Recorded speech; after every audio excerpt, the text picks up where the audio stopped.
Good evening. I'd like to welcome everyone to the May 6th evening Board of Supervisors meeting, and I call the meeting to order. Our first order of business this evening is the Citizens Forum. And before I open the Citizens Forum, I'd like to review the rules of conduct for the forum. All meetings and work sessions shall be conducted by all participants with observance of the fundamental rules of civility, including restraint in demeanor and respect for others and their views. Shouting, profanity, threats, personal attacks, and other similar actions are unacceptable. Should the chairman determine that a participant is likely to or has violated the foregoing conduct guidelines, the chairman may take appropriate action.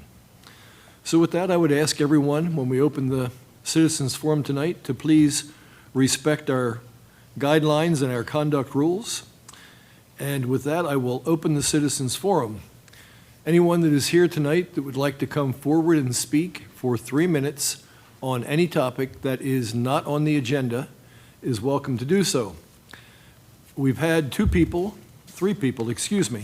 that have already signed up. So I'm going to call these first 3 people, and then we'll take people who would like to come after that. First person is Barbara Mosley. Please come forward to the podium, state your name and your magisterial district. Hi, my name is Barbara Mosley. This is my son, George Mosley. We have a property that's located on Gewen Lane, right off of Brandy Station. We would like to propose a reclassification of the speed limit of 15 between the southbound of 29 exit to the Culpeper town limits. Presently, according to VDOT, the speed limit at the 29 intersection is 55 miles an hour. Then there's a space that has no indication. Then at the town limits, it comes at 45 miles an hour. This undetermined section of Brandy Road is occupied mainly by commercial businesses with very few remaining residential homes. Many of these entrances are for heavy dump trucks, 18-wheelers, trash trucks, as well as many cars going into gas station, convenience stores, dealerships, and many businesses that provide commercial services. We feel this is a very unsafe section through there because of the speed limits, and we would like to address that. VDOT has provisions for counties by ordinance sometimes to be able to reduce the speed limit just by an ordinance without them coming out. And I'm pretty sure they have determined that this is a very unsafe intersection. A good example of the change that has occurred is the intersection of 522 Route 3 at Germanna Highway. They have, from Business 15 at the CC towing area all the way to that intersection, they have lowered the speed limit to 35 miles an hour. Not a lot of businesses, but it's a very safe way of going it. We plan to go to the VDOT meeting that's going to be held tomorrow at 4, and we felt that bringing this up to the board was very prudent for the very beginning before we talked to them. So what we'd like to do is just have the speed limit reduced down to 35 miles an hour through that section. That's what we want to say. Thank you. Thank you. The next speaker is Susan Ralston.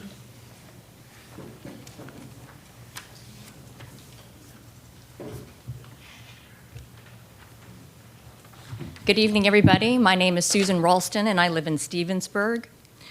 A number of residents along Raccoon Ford Road and Smith Road have recently contacted me because they have heard about a new solar project being planned adjacent to their land. These are different from residents who have attended previous meetings, but their concerns are the same. They are afraid of the negative impact on their neighborhood and their property values. As I've said many times, I don't oppose solar, but these are power plants, and they should be sited on industrial zoned land, on marginal and contaminated land, along highways, and on commercial and residential rooftops. The industrialization of farm and timberland is not green. By the way, I use solar on my farm, but the panels on my barn did not work at all during the month of January because of snow and ice that covered them. So let's remember solar's limitations. I think the current solar policy and ordinance was a step in the right direction, but we've learned much since then, and we've seen the backlash against the loss of our rural land, too many housing, and rising taxes as a result of so much growth. In April, I shared with the board an article about the $15 million lawsuit against Dominion filed by Louisa County residents who have been fighting with the developer for 5 years because of the polluted waterways from that project. It's the residents who have to deal with the cleanup when developers are not held accountable for damages. Now the Louisa board is implementing new provisions in their solar policy, such as requiring developers to pay $195,000 for every megawatt of power produced in their county. The developers say that that's effectively closing the door on solar, and the Board of Supervisors has said, you're right. Let's learn a lesson from Louisa. The current solar and policy and ordinance should be revisited in light of these problems in neighboring counties and in light of the problems Algonquin Trail residents are having with the high volume of dump trucks who are using Algonquin as a shortcut to the Amazon data center site. No traffic plans were required by the Amazon project or contingencies set in place when they don't do the right thing. There have been multiple accidents, including overturned trucks, due to this very narrow road and high speeds, and multiple calls to Amazon and the quarry have been ineffective. This neighborhood was not meant for commercial traffic. Raccoon Ford Road, where the potential solar project is being considered, is an even smaller road with large sections of it gravel. I'm asking the board to put on the next meeting agenda the solar policy and ordinance for more debate before another application is submitted to the county. Let's not wait. Let's get in front of more projects coming and get meaningful provisions that outline small, medium, and utility scale projects like Page County. I'm not opposed to small-scale projects that help a landowner diversify their income, and let's define small scale. Let's restrict utility scale to industrial land. Let's adopt a smaller land disturbance provision and put larger buffers in place. Let's outline maximum protections for waterways and downstream residents, and let's make sure the county gets the maximum protections for it and the residents. I'm really looking forward to debating these items and in more detail and working with the PC and all of you on a new solar ordinance. So thank you. Thank you. The next person signed up is David Van Leuven.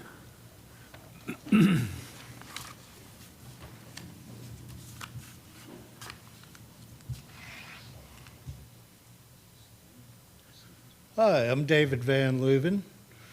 I'm here because someone left a card and a note in my mailbox telling me they want to put a solar farm down my driveway.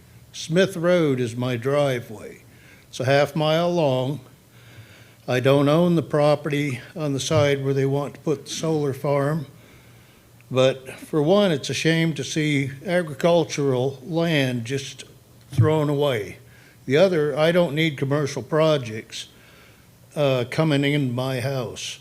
I bought my house in 2003. It was my dream home. Now they're trying to turn it into a nightmare.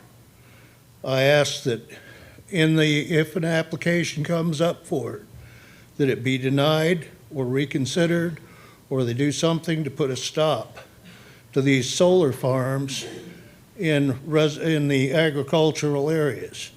Thank you. Thank you. There is no one else that has signed up, but is there anyone that would like to come forward and speak? Ma'am, come right on up.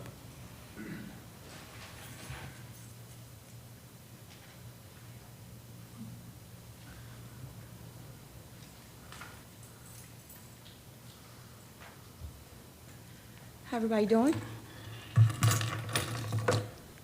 Could Hi. you tell us your name and magisterial district?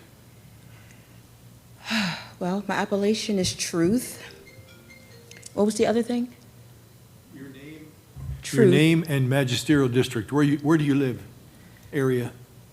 I live in the geographical area of Culpeper. Okay. Okay, so First, I would like to say that I really don't want to use any particular language, like legalese or anything like that. Just the general words that we all use every day. I just want you all to hear me when I'm speaking. And I do reserve all my rights, all my private rights, all my fundamental rights as a woman. When I'm trying to get things done in Culpeper, I'm told that I need to talk to the representatives. Now, I personally, privately, haven't voted for anyone to represent me because I'm present.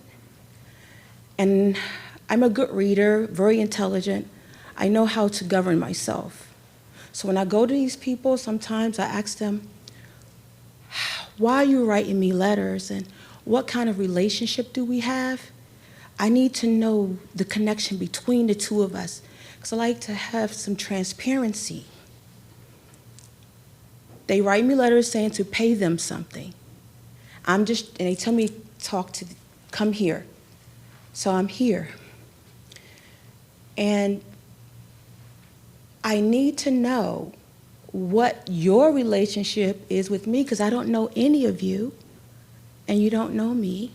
So when I talk to these people here and they say, because they send me letters about paying property taxes on my own automobile, and I try to ask them what is the contract between us so I'll know what I'm doing in my life, how am I connected to you, so that we can have this this what we would call, I guess, there has to be some valuable consideration there, some mutual agreement or something. And they can't provide me with that. They just say it's some statute or something like that. And I don't know anything of that nature because I know that I should have a relationship with someone if I'm doing business. And you should give me something, and I should give you something. Not just that I'm merely living on this earth. So I need to have more transparency. And again, respectfully to everyone, I haven't voted for anyone to represent me. So I'm just trying to figure out why do I need to get a letter from either a congressman or from a senator or from a governor to tell them that I don't need to pay them when I don't have a contract with anyone. Thank you very much.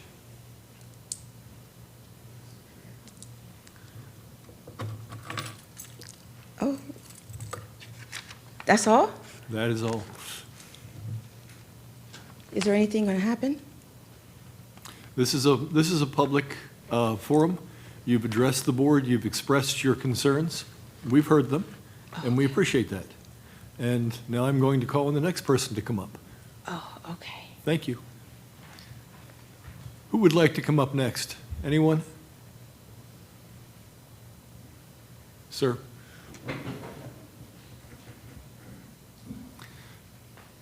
Please state your name and magisterial district. Yeah, good evening. My name is Tom Wilkins. Live out on Emerald Hill Road, Salem District. And I have a concern. I realize I only have 3 minutes, but it's been going on for several years now. My wife and I, we came here more than 50 years ago, but 5 years ago we bought this piece of land on Emerald Hill Road to build a small home where we'd hope to spend the rest of our lives. We're both in our mid-70s. And there were cows on the field. I'll speed up here. We didn't want the cows there, so in order to keep the land use, we asked the farmer who was renting the land across the road, would he want to make hay? Didn't hear back from him, so I approached 2 other farmers on the road. Third one was interested. Then I get a voicemail and a text message saying, quote, what on earth would make you think that I'd want to run my $100,000 worth of equipment on your rough piece of land, unquote. I was like, oh, wow, you could have just said, no, thank you. Okay, fast forward 2 years to 2 summers ago. It was a dry summer. He shows up, pulls in, wanted to see if he can make a second cutting. And I told him, well, the man who's signing our land use paper delays the first cutting, so he gets that sweet grass coming up after the first growth and cuts it all at one time, and we very much like it that way. And we were content for him, so that's fine.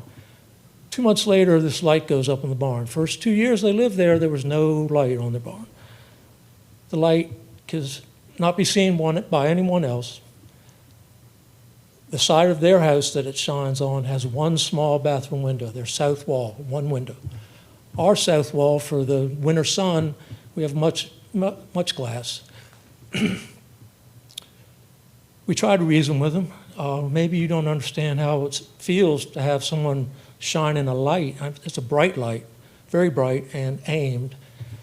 How it feels to have someone shine a light on your house. No response to that. We had to put backing on all our curtains. If you leave the curtain open a 1/4 inch, man, you get up in the middle of the night, zap, you get hit. Woods on the east side of the house, all lit up. Field across the road, all lit up. We take a walk in the evening, we come home, down the road, here's the light, zap, in our driveway. Our front porch faces west. We want to watch the sunset. We got to face our chairs north to see the sunset in the west because of this light, and it's bright. And we've reasoned with them. We wrote them a check for $500. Said, please can we get you to move your light to the west side of the barn where it faces most of your farm operation, your other barn, all your cattle are out there. Could you please do that? I hope I can finish, I'm close. He said, okay, we have time. And he said, no. Last time I talked to him, it was like, get used to it, the light's staying there, and get used to it. Plant some trees. Well, in that direction is our drain field. Goes down the hill, across the road, up the hill to their barn on the hill. It would take trees 70 years to get tall enough to even start touching the light, much less block it out. So I brought up the farm, the hay thing. I brought it up, and she said, oh, we're not vengeful people. Well, okay. Now, last fall, we went away for the first time in years, and when we came back on December 4th, we came over that hill from Slate Mills. That everybody coming over that hill sees this light, bam. Ask us about it, different story. Don't have time for that. Before dawn, the light was back on. And the people who had been watching our house and coming, it was November, so it got dark early, said that a couple days after we left, the light was off and stayed off for the 3 weeks until we got home and they realized we were home. The light's been on now more than 500 nights, and we've really quite had enough. So I wrote a letter basically reiterating everything I could think, more than I'm telling you today, and begging them and offering the money again. And they responded with silence. So I called my supervisor. I thought, well, since this person is a county employee, maybe he could call and try to reason with them to try to be a normal neighbor. Because there's nobody else in our neighborhood that has bright lights, especially one that is brilliantly bright. Okay, so Tom Underwood, he called, and then 4 days later, he said he called back and talked not to the person, but to his department head. Department head responded that he had the heads up that someone might be coming in to talk about a light. Number two, that he was quite pleased with the job for the man. Okay, here's the zinger, where I'm not quite happy with, is that this man's deputy's car only leaves that property 3 days a week, year-round. Last week, it was gone 2 days. A month ago, it was gone 1 day. Let me just finish. I'm very close here now. I don't understand that now. I feel like my goal here is to get this light turned off. But to hear the sheriff say he's happy with that, I'm wondering how many other deputies are doing a 3-day week with a take-home car year-round, and how many other employees, county employees, would love to hear about that, see the sweetheart deal they're missing out on. But mostly, as a tax-paying voter, I'm thinking there might be a lot of people who would be interested in this, because I've reasoned with this man around and round and round. And it's been 500 nights, and we would love to live the rest of our life in peace. Come check the light out if you want, because it's on all the time. dusted on since it went up. Thank you, Mr. Wilkinson. Thank you. Is there anyone else that would like to come and speak? Yes.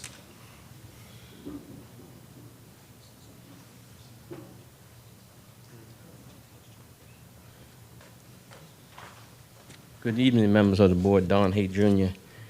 Give me $500. I'll turn out all my lights.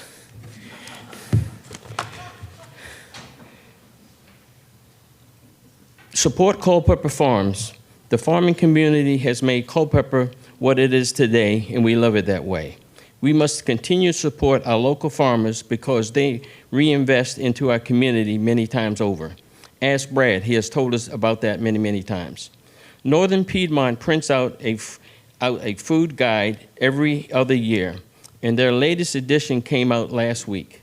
The Buy Fresh, Buy Local 2025-2026 food guide is published by the Piedmont Environmental Council and funded through the generosity of the local community. This paper was distributed to Culpeper, Orange, Rappahannock, Fauquier County last week, and they printed over 300,000 copies. And I urge all of you to use this to find a farmer in your area and support them. If you don't have a copy, I'm sure it is listed on their website and you can get an electronic version. And they also put a handsome man on the front cover for those of you who didn't see it. They even asking you all to support Culpeper Farms isn't new to me. I have been coming here for years with the same message: preserve and maintain the real character of Culpeper for the next generation to enjoy. We owe it to those who came before us to preserve Culpeper, and we must preserve it for those who come after us. The destruction of farmland to build massive subdivisions so outsiders can come here and bring their lack of moral values with them is not what we want. Culpeper has seen a spike in domestic violence and drug-related crimes within the last 10 years. This is disturbing to all of us. I ask you, Board of Supervisors, don't sit idle and allow massive housing projects, utility-scale solar, and countless data centers to destroy Culpeper County. Culpeper residents like Culpeper just the way it is. The Culpeper residents want no new rezoning because the lack of infrastructure to support the already rezoned land. The solar ordinance needs to be revised to only allow utility-scale solar to be on industrially zoned land with a maximum of 100 acres, which must be non-contiguous. Solar can also be allowed to help the family farm, 30 acres or less, with the proper screening and, again, non-contiguous. What we can't allow is our land rights to be taken away from us in the name of preserving farmland. We all know that this solves no problem, it only creates new ones. We were told that the data centers were the solutions to all our problems. Amazon has created more problems than it has solved. Our narrow backcountry roads are in no way wide enough or safe enough for this industrial scale traffic. Trucks have turned over and road damage has already occurred, and Mrs. Rolston spoke about that earlier. What's most disturbing is that not one Board of Supervisor asked Amazon for a traffic management plan, whether it is required or not. And to add insult to injury, Amazon didn't contribute not one penny towards road repair, not 1 cent. A multi-trillion-dollar company gave Culpeper nothing towards road repairs. Culpeper residents will be left paying the bill, as you all know. This is a prime example of what happens when you push an application through without asking not one question of the applicant. We want to thank Sheriff Chilton for coming down and sending officers to observe the large volume of trucks coming down Batna as well as Algonquin Road, and he even saw trucks loaded full with gravel running stop signs. Thank you for contacting the police department to monitor them on our narrow road. Sheriff Chilton even took the time to go down to Amazon's site to communicate our concerns with the site manager. Thank you for your quick response to our concerns. We also want to thank David Durr for calling the Cedar Mountain owner to see if he could ask the trucks to stop coming down our road. Mr. Haight, can you wrap it up? The bottom line is that, the bottom line is, why are we not doing this to back roads? These back roads should already be no truck through roads anyway. Shouldn't that already be covered under the protect the health, safety, and welfare of the Culpeper County residents? If not, it should be. We don't ask for much. We just want to live in peace and quiet and have safety for our families like everyone else. The decisions you make today will affect our children tomorrow. May God continue to bless Culpeper County and its residents, and thank you for your time. Thank you. Is there anyone else that would like to speak? Anyone else that would like to speak? Okay, we will close the public hearing. Public forum, excuse me. We have an agenda before us. Are there any corrections or additions to the agenda? Hearing none, we will move forward. The first item on our agenda is the 6-year secondary road improvement plan, and I would like to call on Mr. Cooley to introduce this. And Neil. We're going to be looking at the draft fiscal year 2026 to 2031 6-year improvement program tonight. Oh, I get to do it now, don't I? Right now, Culpeper has approximately 494 miles of secondary roads, of which approximately 100 miles are unpaved. Obviously, that number has been coming down for a number of years. Currently, we have 13.6 miles of qualifying gravel roads on the 6-year secondary road plan. Many of these are actually be coming off over the next year. For fiscal year 26 to 31, projected secondary road allocations are, for 2026, we have $725,000, almost $726,000. The same for 27, 28, and 29. In 2030, our allocation bumps up to almost $773,000, and the same for 2031. The total estimated FY 2026-2031 available funds is $4,448,532. This is $289,843 more than the previous approved 24 to 29 6-year program. The process is the board is asked to adopt a 6-year secondary road plan following a public hearing each year. Staff and VDOT have reviewed a number of potential roads that could be included in this plan. Staff's recommendation is based on a combination of many factors, including funding availability, traffic counts, location, citizen requests, VDOT considerations, etc.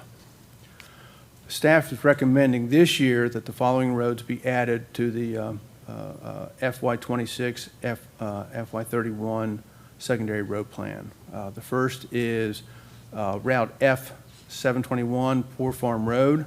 It's approximately a half mile with an estimated cost of $428,000. The second is Route 610, Madden's Tavern Road.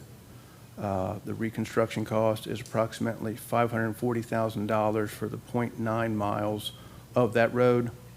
And then the last one is Route 650, O'Bannon's Mill Road, approximately 0.4 miles at a cost of $240,000 for reconstruction. Here we see the section of Madden's Tavern Road highlighted in red on the screen. This project has been broken down into 2 different projects. This would be phase 1 of the project. Here's Poor Farm Road. Poor Farm Road is about a half mile long. It is a frontage road off of Route 29 right at the 29666 interchange. And lastly, here is O'Bannon's Mill Road. Again, this project will be broken down into at least 2 parts. One reason is that this section of O'Bannon's Mill Road in red that you see here meets VDOT criteria for being included in the Rural Rustic Program. The second half of that road does not because it is too narrow, and there are also a number of power poles and other obstructions within the right-of-way that would need to be moved. So that's why this is not a complete project all the way down to Slate Mills Road. Other than that, Mr. Chairman, that's really all I have. The three roads are for your consideration tonight. Thank you, Mr. Cooley. Are there any questions before I open the public hearing? I was wondering, on O'Bannon's Mill Road, I believe the traffic count may be greater on the part to the southeast of Slate Mills Road than to the northwest. Are there criteria that causes the southeast part of 650 to not meet rural rustic? Not to my knowledge. I know that in talking to VDOT, this portion of 650 in between Sperryville Pike and Slate Mills Road was the section that had been, I want to say historically looked at, has always been looked at, and I'm not sure if the section to the northeast of Sperryville Pike was looked at, nor if the section you referenced to the southeast of Slate Mills Road was looked at. I just don't know, Okay. Mr. Underwood. Thank you, appreciate it. Yes, sir. Any other questions before we open the public hearing? Okay, we'll open the public hearing. Is there anyone that would like to come forward and speak on the 6-year secondary road improvement plan? Oh, there you go. Mr. Haight, please come forward.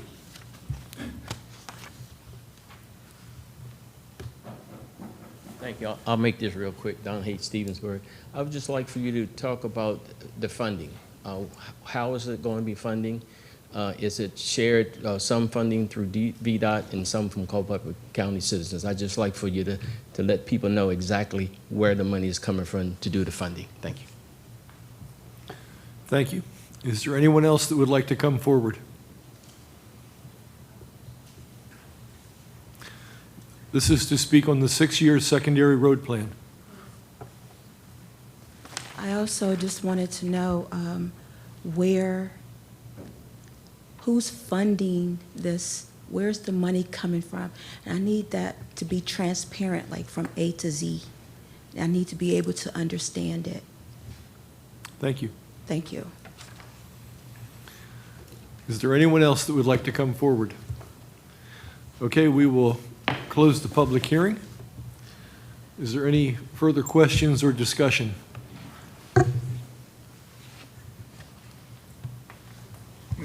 Mr. Chairman, I think based on what we just heard, can staff explain where the funding is coming from? Yes, sir. We are lucky enough to have two different funding mechanisms with this project. One is VDOT puts a amount of money in our account every year, and this pays it. This pays for projects as we move along.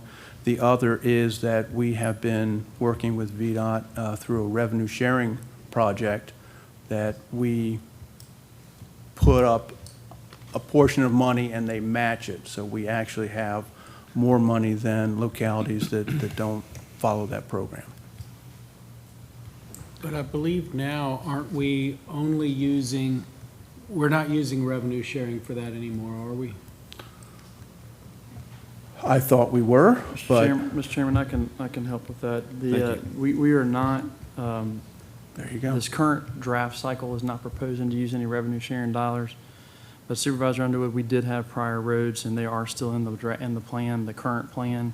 They have not been finalized yet. Right. But the new roads that Mr. Cooley spoke on tonight, those would not involve revenue sharing dollars. It'd be district grant funds through the secondary 6-year road plan, which is VDOT state money. Okay, so I guess, would I be correct, and I guess this is a question for staff, in saying that the funds are coming from the state Yes. through the Commonwealth Transportation Board, thus through the Virginia Department of Transportation?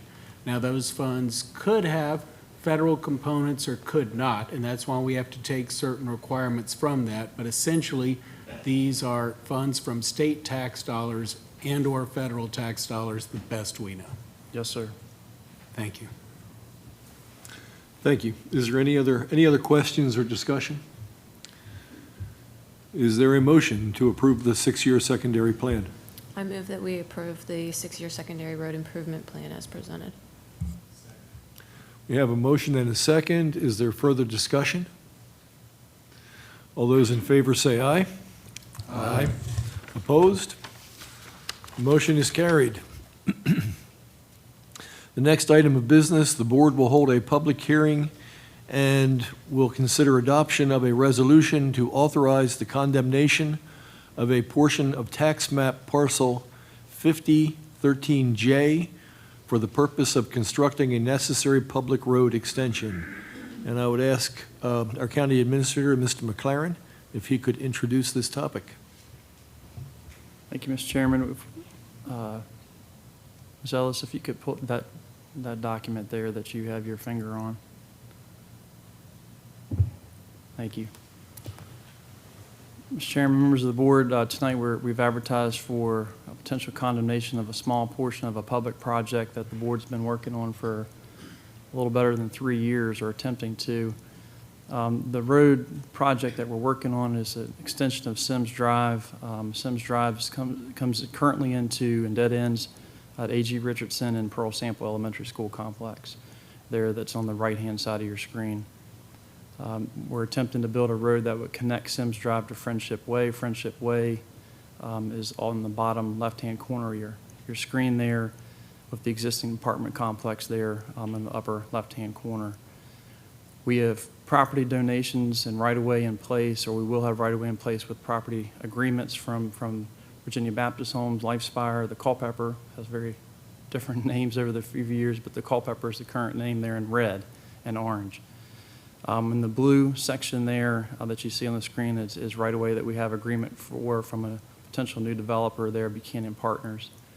The area in green that we're having the public hearing on tonight has been a little bit more difficult to obtain over the past couple of years, and that's from the Friendship Heights apartment complex itself.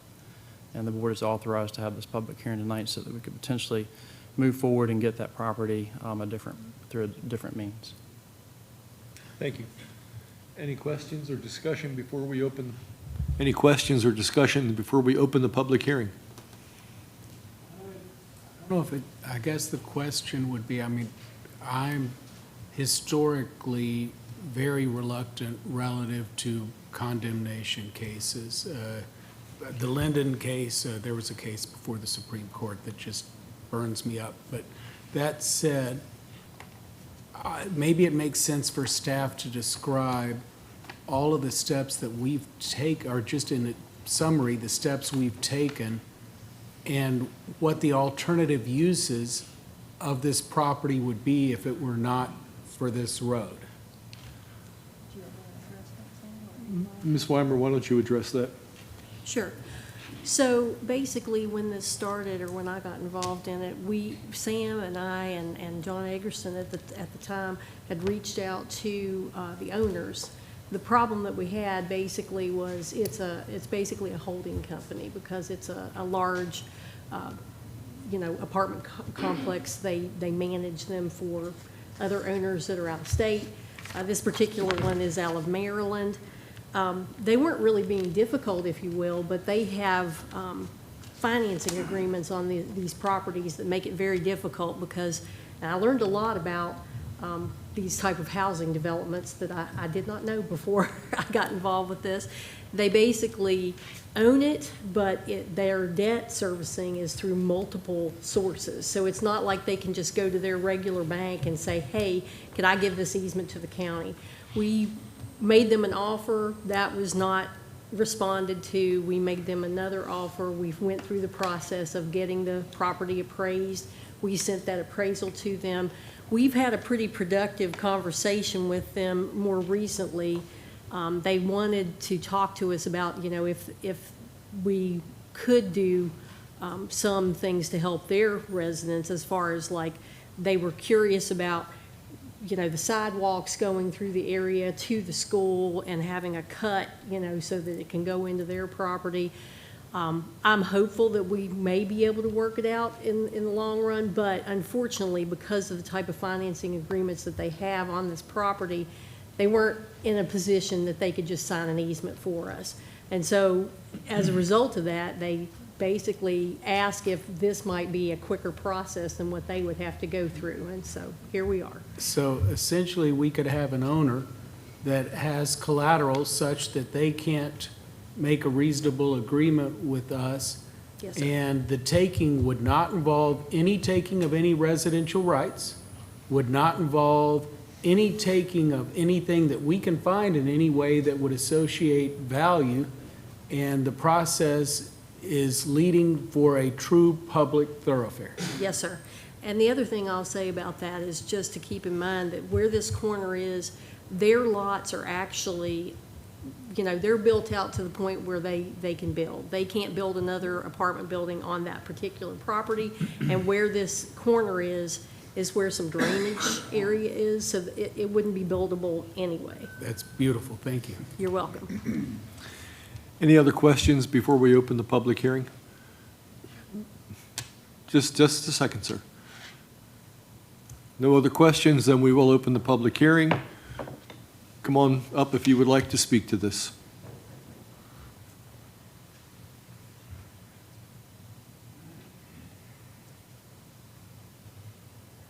I'm going to apologize in advance first. I'm walking in one of these things. Isn't that the playground coming across where the school is? So we've sponsored the fun run at that school for as long as I've been in Culpeper County. This new road is running right through a child's playground. That's exactly where the fun run goes. Just something to think about. Donald, Sherman? Sherman, sorry. Anyone else that would like to come and speak? Mr. Haight.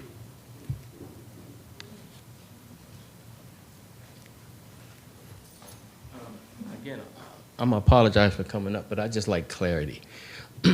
Am I hearing that you guys are using eminent domain to take the property because they don't have a deed that they could sell it to you? Is that what you're saying? Well, I'll speak and then I'll need you to explain it because it's switching back and forth, and I'm not the only one that's really confused of what's going on. First of all, my idea of eminent domain, I am never a fan of eminent domain, taking someone's property for any reason, whether it's for the county's purposes or whatever the case might be. If the person doesn't want to sell their property, go somewhere else. Sorry. It's not an option. I don't believe in eminent domain for any reason whatsoever. So I would like that question answered in detail. Or is the county using eminent domain to take some property from someone? Now, I thought I heard that the people want to give it to the county or sell it to the county, but you are in the process of negotiation and you're not there yet.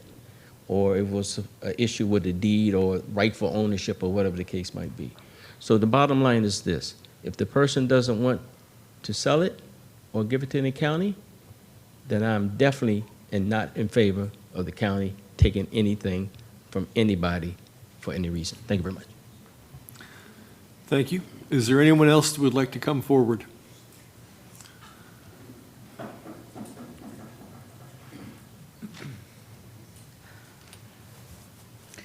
I would like to say that I agree about the eminent domain.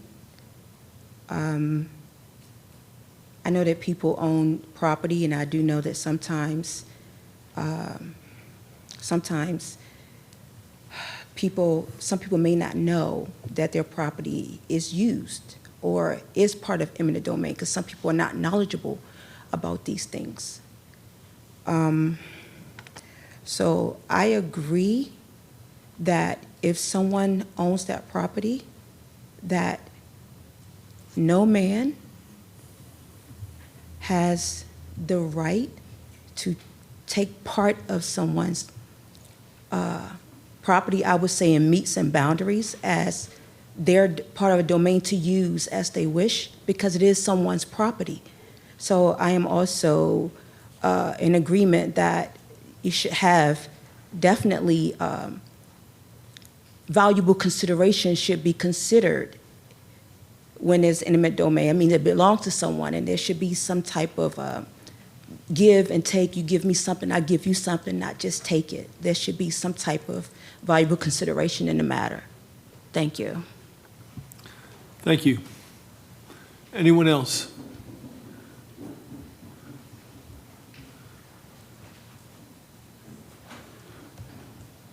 Okay. Do we have, oh, one more right here in the, come on up.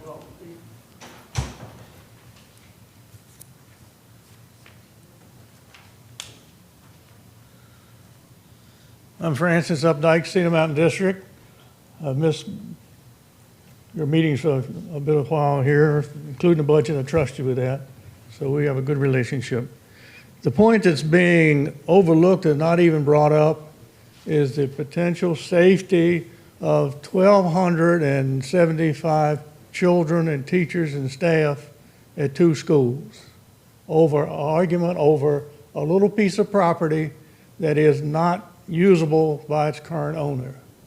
That's the purpose, if you don't know, of eminent domain, is take the land for public good. How would you feel if we had a disaster, a school, fire, some of the things that have been in national news over the years, and we sat back and did not build the road to provide an ingress and egress for first responders, police? Those of you who may not have been up to Pearl Sample or to A.G. Richardson School, go out on Route 15 when it comes in the morning, especially in the afternoon. Traffic is backed up on 15. Just think what the emergency would be like of parents, desperate parents trying to get to their children, first responders trying to get in. You'd take a bulldozer to get them in there.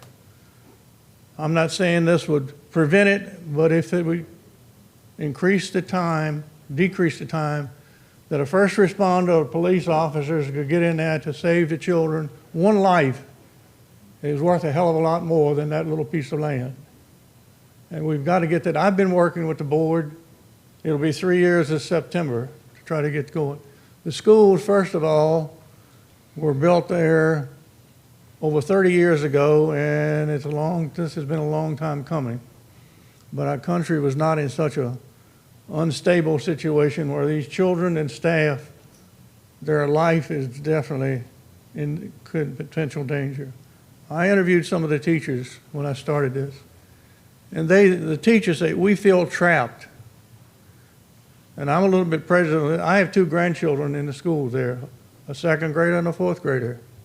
I have 4-wheel drive pickup. I've already found my way, and now I'll go through the cornfield and come in the back door. But anyway, that doesn't help the first responders. You need a bulldozer to clear the way. So I can't see a piece of property that a conglomerate owns. If they were a good corporate citizen, they would donate the property. If it's complicated, then that's why they have the attorneys to do it. The rest of the right-of-way that we need for this facility has been donated by Buchanan Partners, who had planned on doing some more building down here on 299 back towards Friendship Heights, and the Culpeper. The Culpeper, which of course for those of us who've been around, well, it's the Baptist home. In fact, I live on part of that, what used to be the farm that was owned by Turp Willis and his family. But this is no question whatsoever what needs to be done. We don't have a choice. How would this group, even those who maybe don't understand or don't like eminent domain, feel if some children were actually could not be saved because they couldn't get there in time? I think it's just absolutely ludicrous. As far as I'm concerned, these other 2 corporate partners have been good corporate citizens, and for this community, to me, it's unconscionable that that little piece of land, which they cannot use, they can't use it to add even an outhouse, can't add anything. That's become such a bone of contention. I think we just need to go ahead with the eminent domain file for condemnation. Let's get on with the program. Thank you very much. Thank you. Is there anyone else that would like to come forward? Okay, we will close the public hearing. Are there any, Mr. Deal?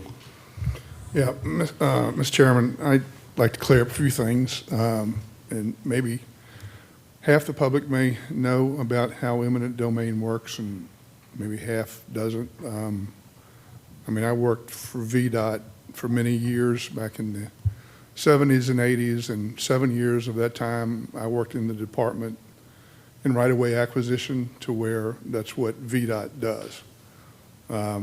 They do it to build roads, they do it for widening roads, and if they can't come to an agreement with the landowner or with a commercial business, then they file a certificate of condemnation, and they either come to settlement during that time of negotiation, or they go to court and let a jury of commissioners make a decision on market value. So in this case, very seldom does a jurisdiction enter into eminent domain, and I agree with Mr. Haight. Nobody up here wants to do that, and the nice lady there too. Nobody wants to do that, but sometimes for the better good and for public safety, and to enhance, most of the time is to enhance and improve the road networks. So VDOT does it all the time, but the one thing I wanted to make sure everybody understood was, and take is kind of a harsh word. To me, it's more of an acquisition with consideration, meaning that if you can't come, the property's getting appraised. If you can't come to an agreement with the appraisal, as far as whoever the jurisdiction is, in this case it would be us, and the business that we're dealing with, then it would go to court, and a commissioner of juries with commissioners would make a decision on the market value. So there's definitely consideration involved. There's money involved. And it's going to the entity that we're dealing with. We're not taking the property. We're taking it, but it's more of an acquisition, and we're paying them for the property, whatever fair market value is. Thank you. Any further questions? Supervisor Underwood? Supervisor Lee, I think. I was going to make a motion. Okay, I got a comment or question. First, are there any playgrounds involved anywhere along this route? There are not playgrounds. Are there, Paul? Go ahead. Supervisor Underwood, there is a playground which would have to be relocated in order to have the loop road come off of 15 and continue up the hill, and the topography, it's going to have to be a lot of dirt moved and that to continue the road out. But Mr. Sherbin was right that there is a playground right there, but that will, with consideration from the school board, they will be relocating the playground. And not to cut you off, Mr. Underwood. No, that's why I was asking the question. You know, please go. With the citizens, Mr. Updike's comments, public safety of this is paramount. And to be clear, Friendship Heights, which is now the Spark, as our county attorney, Ms. Weimer, had indicated, the manager of that complex had said, hey, if you're going to put this road in, you think we could get some sidewalks that would take us to the school. So this road is not just going to benefit the safety of the students in those two schools. It's also going to benefit when it comes to transportation, the ability to walk to the schools, okay? And keep in mind, the Spark, or this corporation, will probably make more money off of this little piece of property through this process than if they were to advertise it, because you can't do anything with that piece of property. You can't build on it. You can do absolutely nothing. And here we are paying market value for a piece of property that is essentially unusable in any other aspect. That said, if they had someone who was on site that could make that decision, we would probably not be in this position right now. They would say, yes, we would sell it and go on. But it's tied up in a national company that no one can make that decision. I agree with everything you've said, other than I personally believe we're paying significantly more than market price. I realize we've had an appraisal and have done all we can to work with them, but when you have property that has zero density is literally beneficial to their own residents, I don't believe the issue, it could in part be the owner, but the challenge is the owner has become a part of essentially a debt instrument, and I won't get into the details, where it is not easy to solve that relative to where their debt is held. So therefore, unfortunately, interests have become so dispersed that it's not that it isn't tied to the owner. So it's not that we have a true owner here sitting saying, oh my gosh, I like that triangle, that's where I want to sit and have barbecues, or whatever it may be. No, if that were the case, if the owner had a use and was like, hey, I'm principled, I want to use that triangle, I may have a different opinion. But in this case, we don't have an owner principled in that triangle. We have an owner that knows that how we want to use that triangle is beneficial to them, to their tenants, and to the community as a whole. And so it's not a lack of comprehension, it is a very complicated chain of, I don't know if you'd call it title or legal rights, but it's complicated, and because of that, we're in a situation where literally the owner will benefit and does not, they have not explicitly said we won't benefit. We haven't got that letter that I know of. We've offered compensation. It is best for everyone, and it is a true thoroughfare that does benefit safety. I hate, I very rarely use that word, I strongly dislike eminent domain. I mean, I really, really do, but in this case, with all of the work and everything, I can tell you I am going to sleep well at night voting for this, and that's where I'll leave it. Is there any further discussion? Is there a motion? Yes, Mr. Chairman, I'd like to make a motion that the board adopts a resolution to authorize the condemnation of a portion of tax map parcel 50-13J for the purpose of constructing a necessary public road extension. We have a motion and a second. Further discussion? All in favor say aye. Aye. Opposed? The motion is carried. The next item on our agenda is item 4.03. The Board of Supervisors of Culpeper County will conduct a public hearing to receive comments on proposed adjustments to the water and sewer service area in the town environs. There were some discrepancies in how this item was advertised and how it is presented here tonight, and for that reason, we are going to postpone this discussion until next month. However, if there is anyone here tonight that would like to speak on this, since we did advertise a public hearing, we would be happy to have you come forward and speak. But any action on this will be taken next month, and there will be another public hearing next month. Would anyone like to come forward and speak? Sir. And please give us your name and magisterial district when you come up. Cedar Mountain, thank you, sir. Donald Sherbin, Cedar Mountain. Only one question I came here for tonight is if this were to happen and you guys brought town water and sewer into a space, do the homes that are in that space have to then go to town water and sewer? That's my question. Something to answer. Thank you. And we will readdress this again next month. Is there anyone else who would like to come tonight and speak on this? Okay, we'll close this public hearing.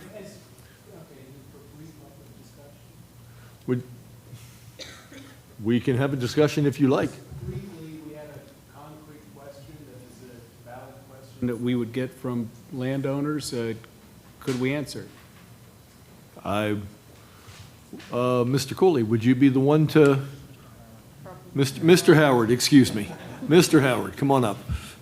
Mr. Chairman, members of the board, existing homes that are in a water and sewer service area or that have a water and sewer line come by, if they're already on a well and septic or drain field, are not required to hook on.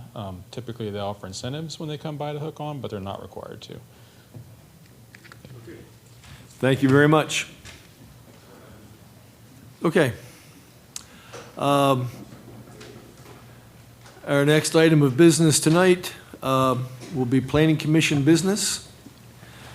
Case number 501, a request by Jacob Klintic III for a conditional use permit to expand the operation at Culpeper Recycling to allow for municipal solid waste.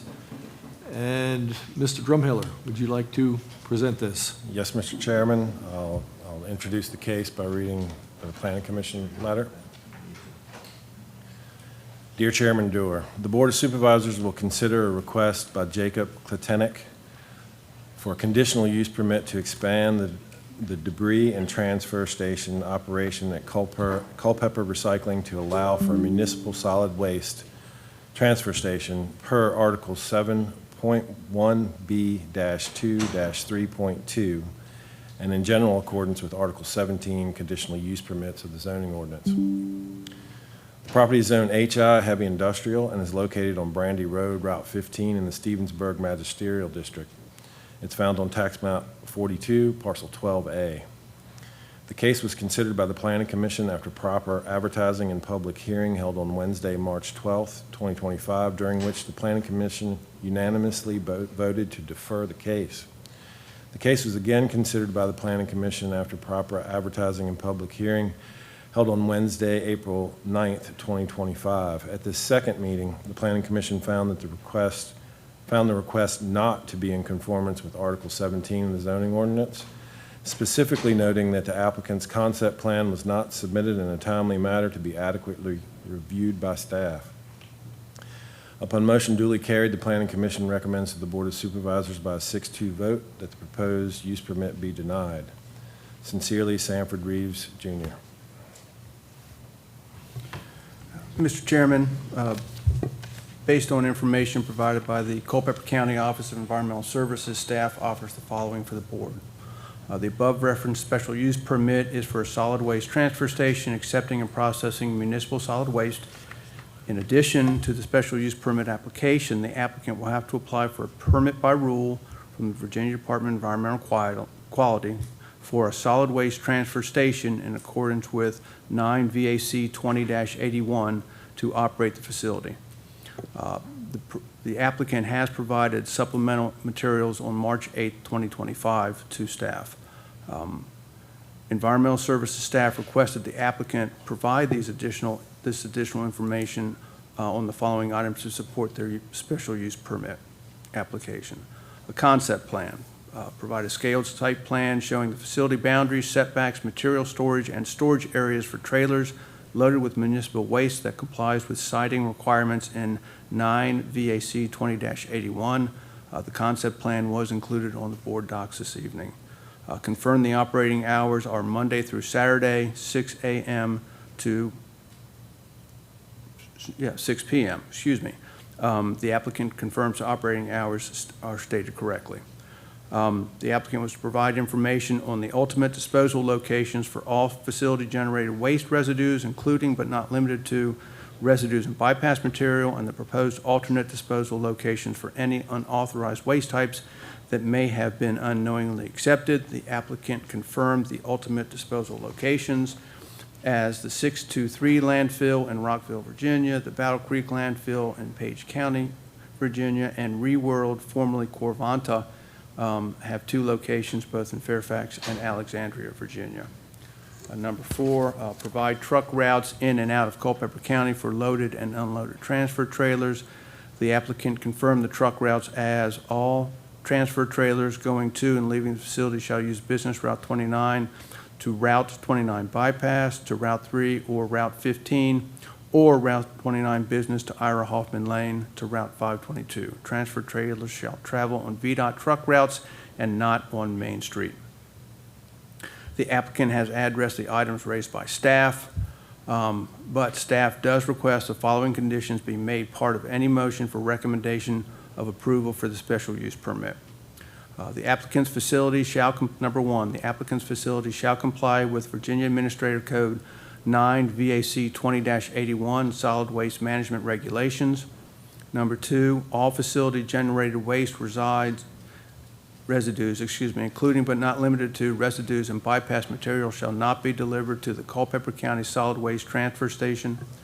Number three, the facility shall not divert, bypass, or redirect any municipal solid waste, construction demolition debris, or refuse to the Culpeper County Solid Waste Transfer Station.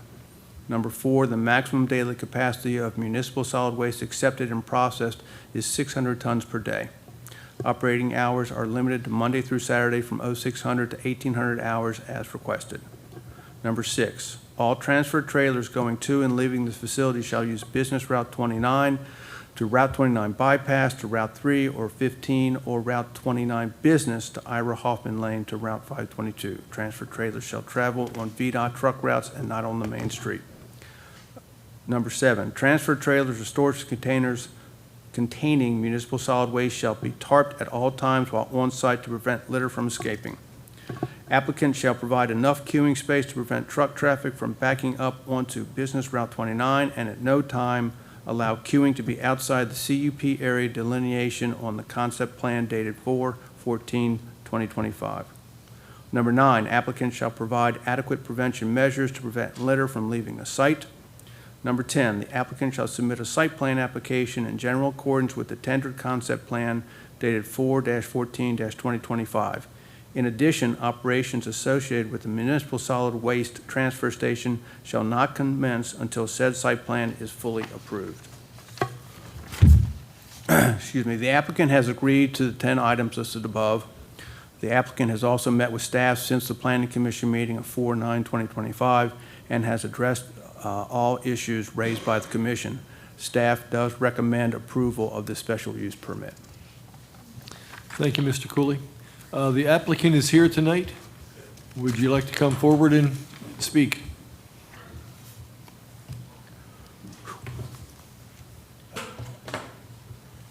Jake, I'm sorry. Oh. Yeah, use that one. The one in the middle to move the.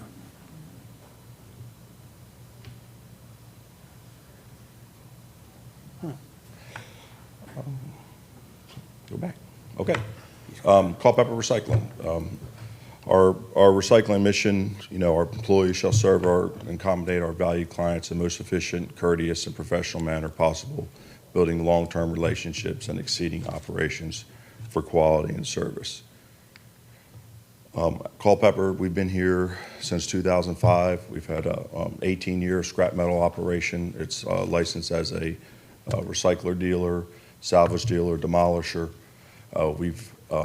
We process scrap metal, and we have a fully permitted DEQ material recovery facility, which is called a permit by rule 600. It processes 1,200 tons of construction debris daily, C&D construction debris. At this location, we've been here 20 years for the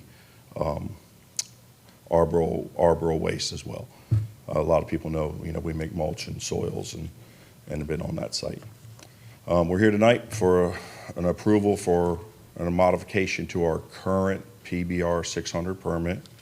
I wanted to share a bunch of the information about our current operation, the concept plan, and the modification request, and our best management practices, and to provide a long-term solid waste removal alternative to a growing Culpeper County. This is our modification application. It's a DEQ application. Currently, we hold the permit by rule number 600, which means we can have a material recovery facility. We're asking for a modification to this permit to take in solid waste, and we're asking to take in 600 pounds of solid waste versus our 1,200. Our process rate and hours of operation are on there as well. We've gone over that a couple of times, and we've agreed to everything to the county, 6 a.m. to 6 p.m. 600 tons per day versus, not pounds, excuse me, 600 tons per day versus 1,200 of the 1,200 tons. MSW 600, and the other 600 would be the construction debris.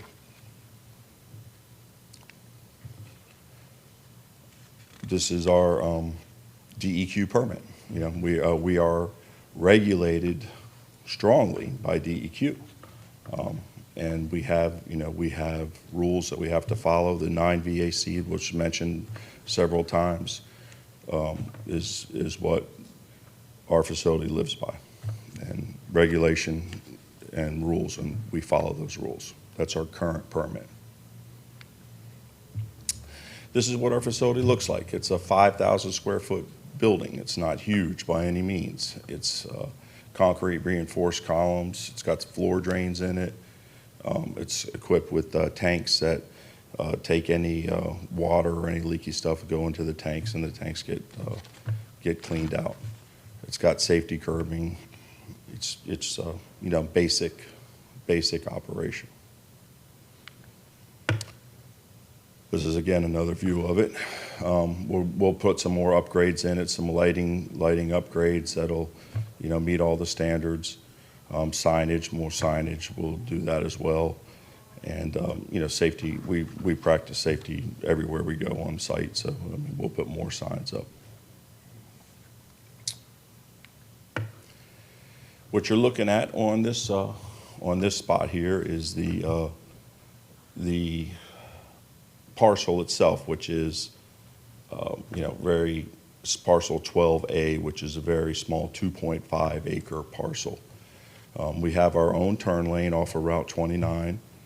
It's the blue lane there, it's the deceleration lane.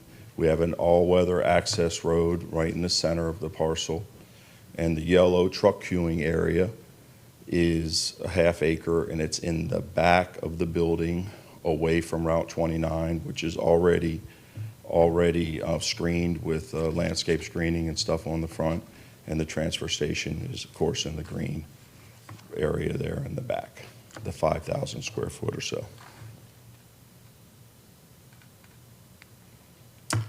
Another view of that, coming in from 29, and the trucks will be again in the back behind the building, and that green building is the green part's the water collection tank, but the small building truck in the area right there where the arrow is our building. 12A, 2.5 acre parcel outlined in black. And the trucks again will be behind the building. So this is our proposed boundary line adjustment from 2.3 acres to 2.5 acres. And it's just to make sure that we meet the requirements of the DEQ, which is to operate within certain amount of feet from the boundary line. And I own the surrounding property. It's all heavy industrial, former HI, now M1. And we meet all of the requirements for it, and we're site distance from any neighbors, from anything. We're 56, this 2.57 acres is within 56 heavy industrial acres.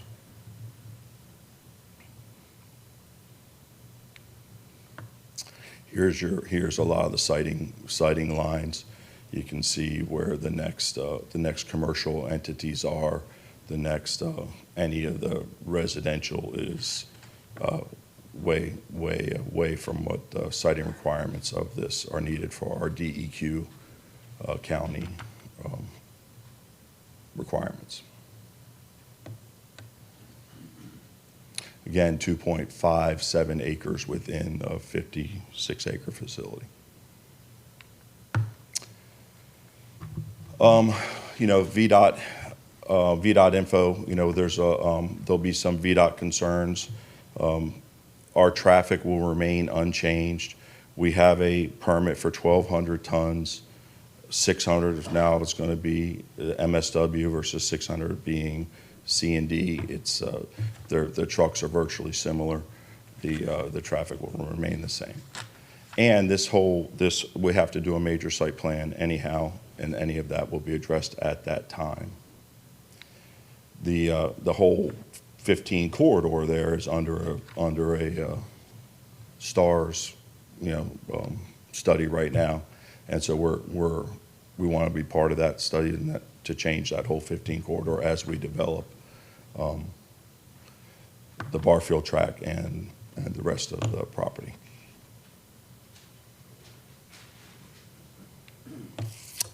Our best management practices, we have netting up, we have labor, constant labor, keeping it. We run a clean operation already, and we're going to keep it that way. There's obligations and rules that you have to follow. You have to wash down the floor. We'll have a third-party pest control and third-party collection of the water collection. It's a crystal clean service, and there'll be an ore water separator on it. Those are housekeeping things that are necessary and have to be done, and we'll keep them. We will do that. Terminex is the company we use for varmint control. This is our solid waste management plan for Culpeper County. So we're already on the solid waste management plan for Culpeper County, and we're part of that solid waste management solution for the next 20 years or however many years we can be. So we recycle mulch and soils already, and we recycle C&D materials already, and we recycle scrap metals and cars and all concrete to dirt, and we would like to recycle MSW as well. You guys know how much Culpeper County is growing. There's a need for it. Here's a bunch of, I'm sure you're familiar with a bunch of these locations. And as more homes come, so does more MSW. And it goes hand in hand with every Culpeper County citizen.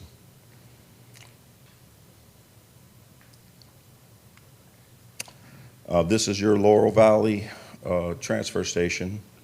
And this is what tonnage you did last year in your facility. You were, pushing 50,000 tons in '24, and you're paying in '24 you're paying $88.50 to remove it, and you were collecting $67.50 from your citizens and from your tonnage fee into your facility. This is straight out of your Public Works presentation last year. It might look a little familiar. And that left you with a deficit of $3.5 million, roughly $3.5 million last year. My company will be diverting the tonnage from part of that tonnage from your transfer stations and essentially saving the county a good chunk of money. If we do 600 tons a day, that'll save $1,200, $12,000 or $12,000 a day. So that's real money, $3.5 million roughly there. Some of the questions I get asked a lot. Will the solid waste be dumped at the Culpeper recycling facility? Absolutely not. That's the point of it, is to divert it from that facility. It'll be hauled on the transfer trailers, and it'll be sent to the incineration facility or the landfills. That's the only places that trash goes in the state of Virginia. It either goes to incinerators or it goes to landfills. It will, again, not go to the Laurel Valley Solid Waste Transfer Station. Who will we service? It will be for commercial contractors only. We're not open to the public, and it'll be Culpeper County trash. We have a notice of violation on the property. That's something that I've been talking to. We've put a application in for rezoning to solve the notice of violation, which was agricultural use in the back 20 of the parcel for mulch and soil storage. But we are working our way through it, and we'll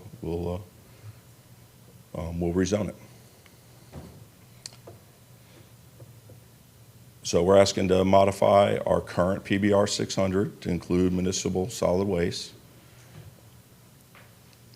We're currently part of the Culpeper Comprehensive Plan, and there's only 2 places you can take your trash in Culpeper right now, and it's essentially a monopoly. And there's a Henry Ford quote in there: "Competition is the keen cutting edge of business, always shaving away costs." So we'll shave costs, and we'll do everything we can to get it away from Culpeper County, and it'll save Culpeper County residents money as well. Our existing building and infrastructure can accommodate this move. We've had 20 years of business in this county, recycling wood, plastic, concrete, rock, dirt, cars, metal, you name it. We've been recycling. Thank you. Thank you. Are there any questions for the applicant? Mr. Chairman, I have one. How many tons are you receiving a day at present? 600 tons, up to 600 tons, but normally it's about 150 to 200. So that's what you're getting a day now is 150 to 200? No, we don't take in any now. That we're asking to take in that. No, how many tons you got coming on the permit that you're under right now? We can take up to 600, but we take about 150, 200 of that as well. A day? Yep. Mr. Bates? So to be clear, you already have a permit, but it's for 1,200 tons per day. Correct.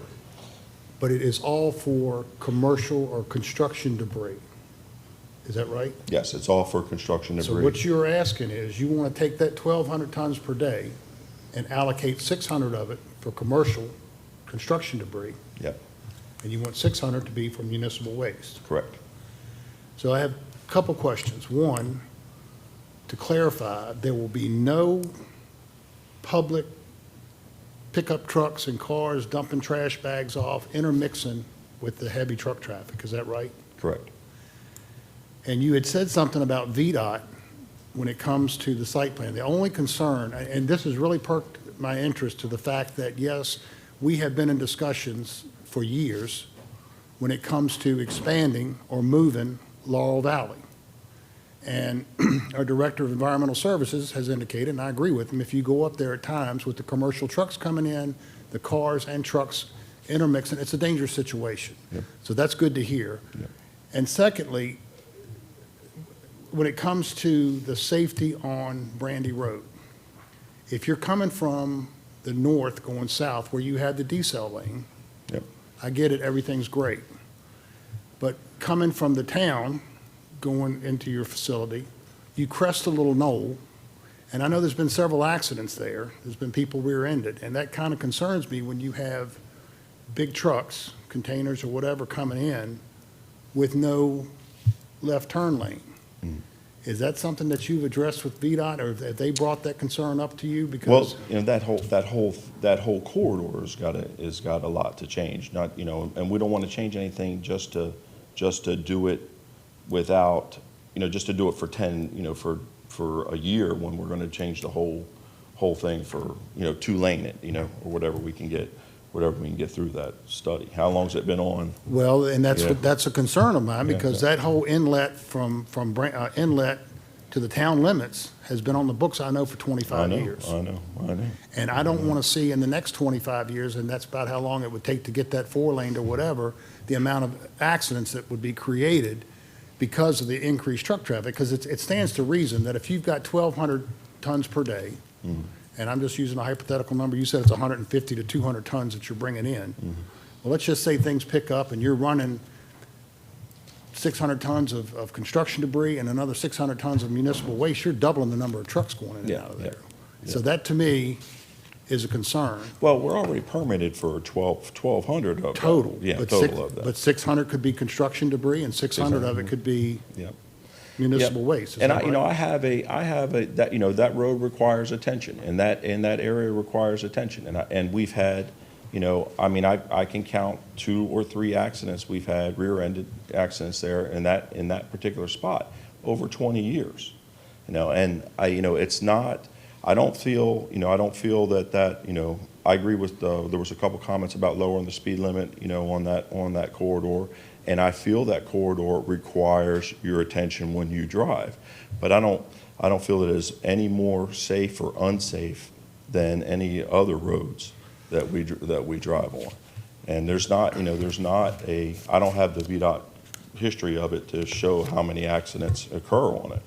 But I know the accidents that have occurred in my section of that road have been 2 or 3 over 20 plus years. And all of them, people doing silly stuff, rear-ended, not paying attention, speeding, nonsense, Well, when you have smaller vehicles, trucks and cars that are getting rear-ended is one thing, but if you have someone get sandwiched in between 2 tractor trailers or trash trucks, that's not good. But I guess a question for staff, Mr. Cooley or Mr. McLaren, during the site plan process, if this is approved and it goes to the site plan process, is that something that VDOT would address at that point, and there would be requirements to approve the site plan when it comes to road changes or left decel lanes?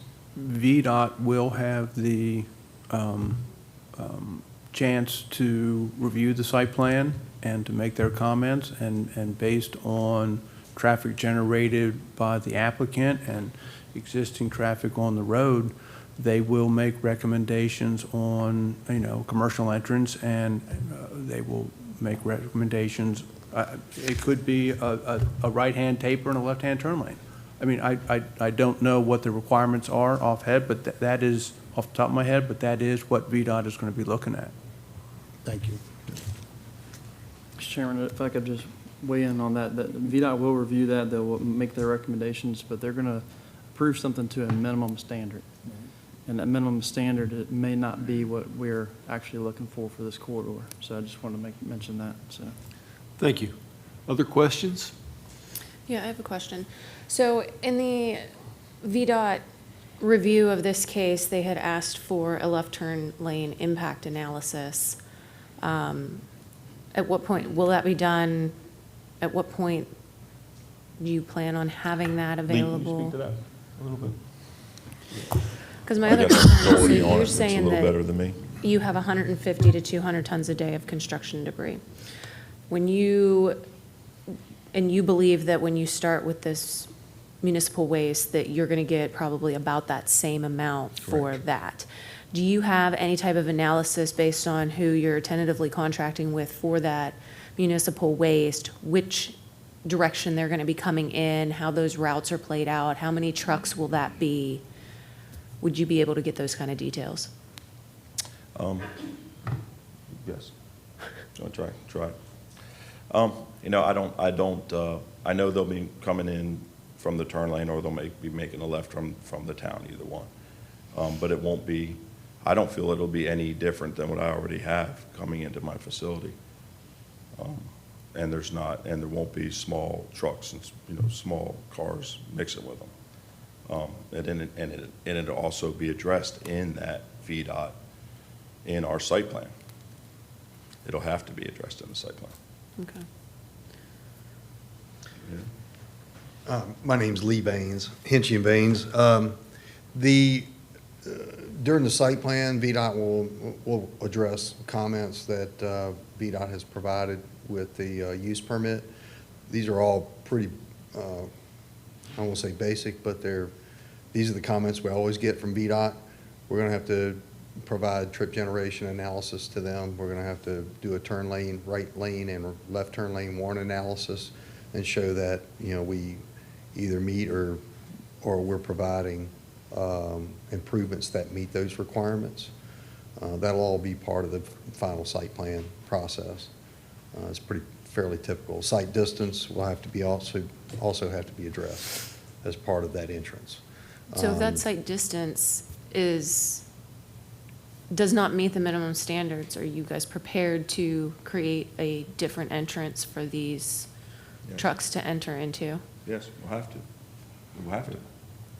Because my concern is very much so this traffic. I've gone through here, everybody flies through this area. Most not really paying attention, especially because it goes from 2 lanes down to 1 going into town. And I don't want us to underestimate the number of trucks coming through. You're saying that it's going to be the same amount that's there now, but if you're only getting 150 to 200 tons of construction debris, and then you're going to add another 150 to 200 tons of municipal waste, to me, that doubles the number of trucks coming in. So this corridor, I don't know, can handle a doubling of those type of truck traffic mixed in with all the residential traffic that's going through there. It's a major concern of mine. Well, currently, he's permitted for 1,200 tons, right? Yeah. And so half of that, there's not going to be, the logic that he's following is that, you know, he's going to split the traffic. You know, 600 tons is going to be construction debris and 600 tons is going to be municipal waste. Right, but currently he only does 150 to 200 tons of, Oh, well. so if we went into the whole existing- 1,200, you're existing adding traffic. another 1,000 tons of Well, truck traffic in it's a there. possibility, yeah. And when was that permit done for the 1,200? It's been this year.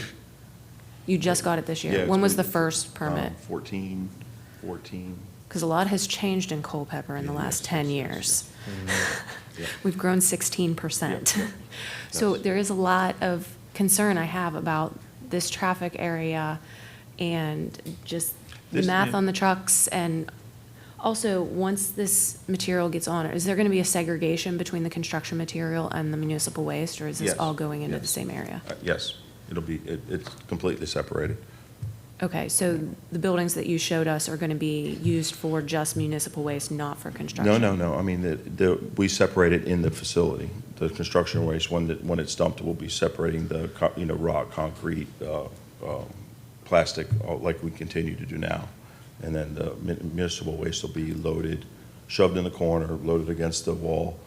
Well, there's a push wall that it's loaded against, and then that goes directly into the tractor trailers. Okay. It's not huge, but it's enough room. When you keep something small, you work efficiently in that small footprint. And that's the beauty of it. It's not a big, large, giant area that you can mess up, and you have to be efficient in that little 5,000 square foot area. Other questions? Yeah, Mr. Chairman, just for clarity, can staff elaborate more on the process as far as the minimum standard that VDOT is going to look at during the site plan process and the conditional use permit and a potential proffer that an applicant would have to make in order to satisfy what Ms. Gugino and Mr. Bates is asking for?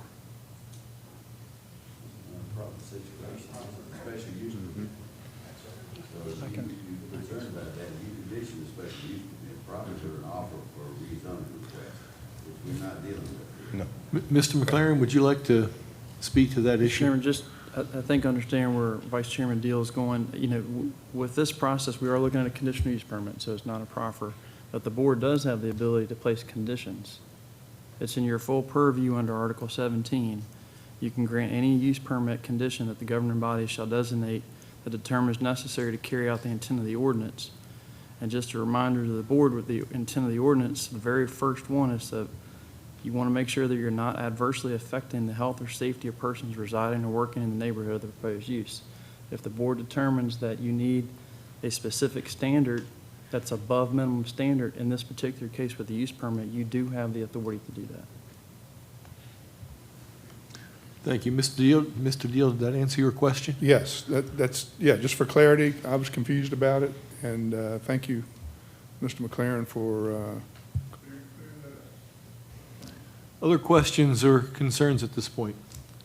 If not, we will open the public hearing. All right, thank you. Thank you. Public hearing on this matter is now open. Would anyone like to come forward and speak? Come up, give us your name. Yes, sir. Good evening, Mr. Chairman, members of the Board of Supervisors. My name is James Downey. I'm an attorney, and I'm representing AMRF on this application in opposition to it. You've had some conversations, I know, and Mr. Bennett represented AMRF at the Planning Commission. I've collaborated with him to be here tonight. He's unable to be here, but I feel that I'm adequately versed in the case to speak just as he would, and he and I have spoken about it. I am here to oppose the application on several grounds. I have here with me two consultants for AMRF, Mr. Chuck Terry and also Nor Hunter, and I'm going to defer to them on some of the more technical aspects of this. But basically, we ask you to follow the recommendation of the Planning Commission, which recommended against approval of this, and essentially because the ordinance itself can't be met, even on the conditions that might be entertained to try to provide some safeguards. Just I know you're very familiar with these conditions, but this is the framework for analysis of the application. You need to make a finding that the use will not adversely affect the health or safety of persons residing or working in the neighborhood of the proposed use, that it will not be detrimental to the public welfare or injurious to property or improvements in the neighborhood, and that it will not be in conflict with the purposes of the comp plan of the county. And what you have here are a situation where on three basic grounds, I don't see how you can make those findings, because you have serious questions here about safety. The consultants report that we submitted from SCS engineers, environmental consultants, and contractors addresses this question of just how much volume of truck traffic there would be with an increase in the allowable tonnage that is being requested here. And the increase is huge. It's hard to imagine that road being able to tolerate increased volume of this kind under any set of conditions. And please bear in mind that VDOT is very reluctant, and what I've seen over many years in other counties, how VDOT operates quite correctly, though, they do not make determinations about how many vehicles can be allowed to use the public road. They defer to the locality on that. And then once, if you allow the volume, then they're left with trying to work out entrance permitting and other technical requirements to buffer the use. But it's your responsibility to make this bigger determination about whether or not this many vehicles should be allowed at all. That's what falls within your bailiwick. You have issues about health. Our consultant is going to speak to just how unhealthy it is to have a mulch operation combined with a solid waste operation at all, and because of what we euphemistically call vector problems. And then also, there's no need for this facility. The existing volume of solid waste is being handled quite adequately with existing capacity, which is, I will now just go ahead and turn this back to Mr. Chuck Terry, all right, for our consultant. Thank you for your attention. Thank you. Come on up, please state your name, and if you could, hold your comments to 3 minutes. Okay. I'll be glad to. My name is Chuck Cherry, and I've worked for AMRF Incorporated and the Updikes I've known them for 30 years, and I've worked for them over the years in various capacities. I ran a landfill for them, and I also ran the MRF for a while. And, when this thing came up, Tanya called me because I have kind of an unusual background. I started in the mulch business. I worked for a company. I ran a mulch plant. I ran up to 12 plants at one time. We did composting. We also bagged dirt. And You know, it's one of the first things that struck me is that it's a bad marriage. You know, if you're trying to do, you're packaging a consumer product on the same piece of property that you're taking in municipal solid waste. And MSW brings things with it that we call vectors, rats, vultures, whatever you want to call it.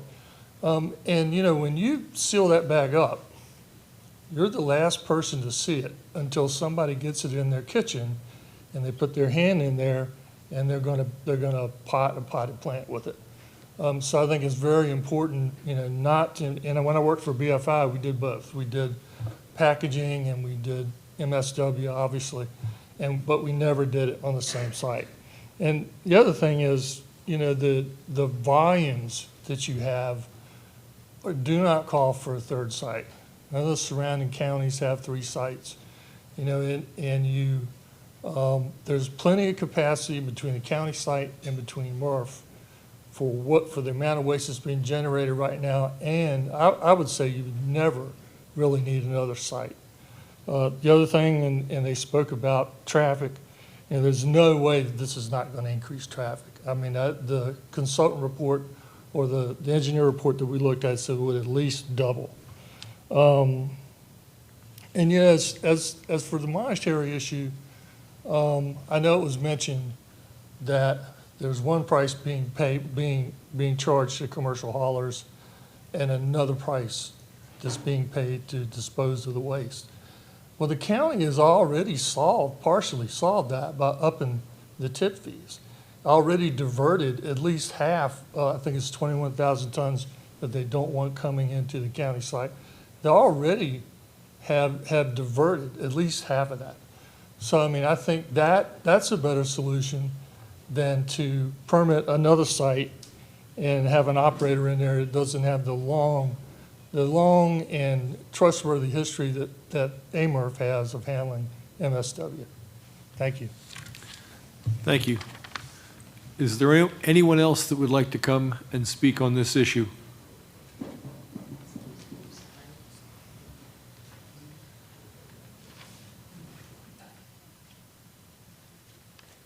Good evening. Good My name evening. is Cynthia Jones, and I'm in the Culpeper district, and I'm a lifelong resident of Culpeper. I've personally watched locally owned updike industries grow and change as our community became increasingly larger.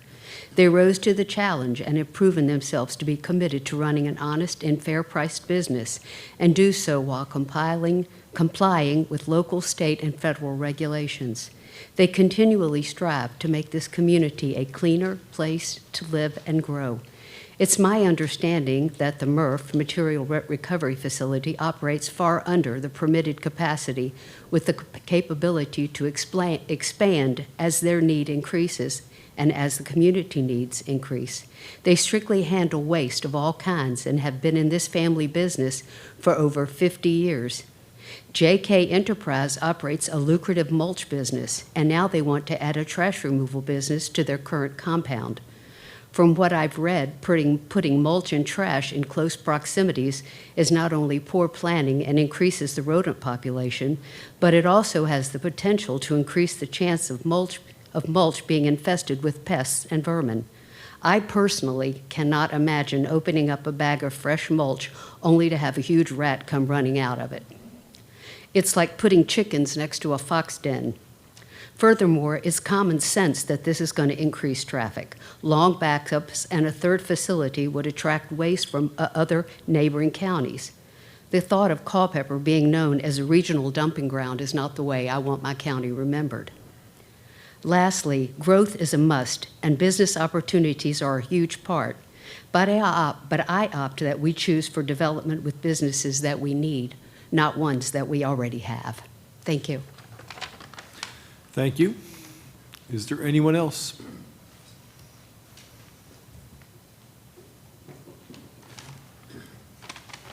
Good evening, Mr. Chairman, Board of Supervisors. My name is Virgil Jones. I'm from the Culpeper District.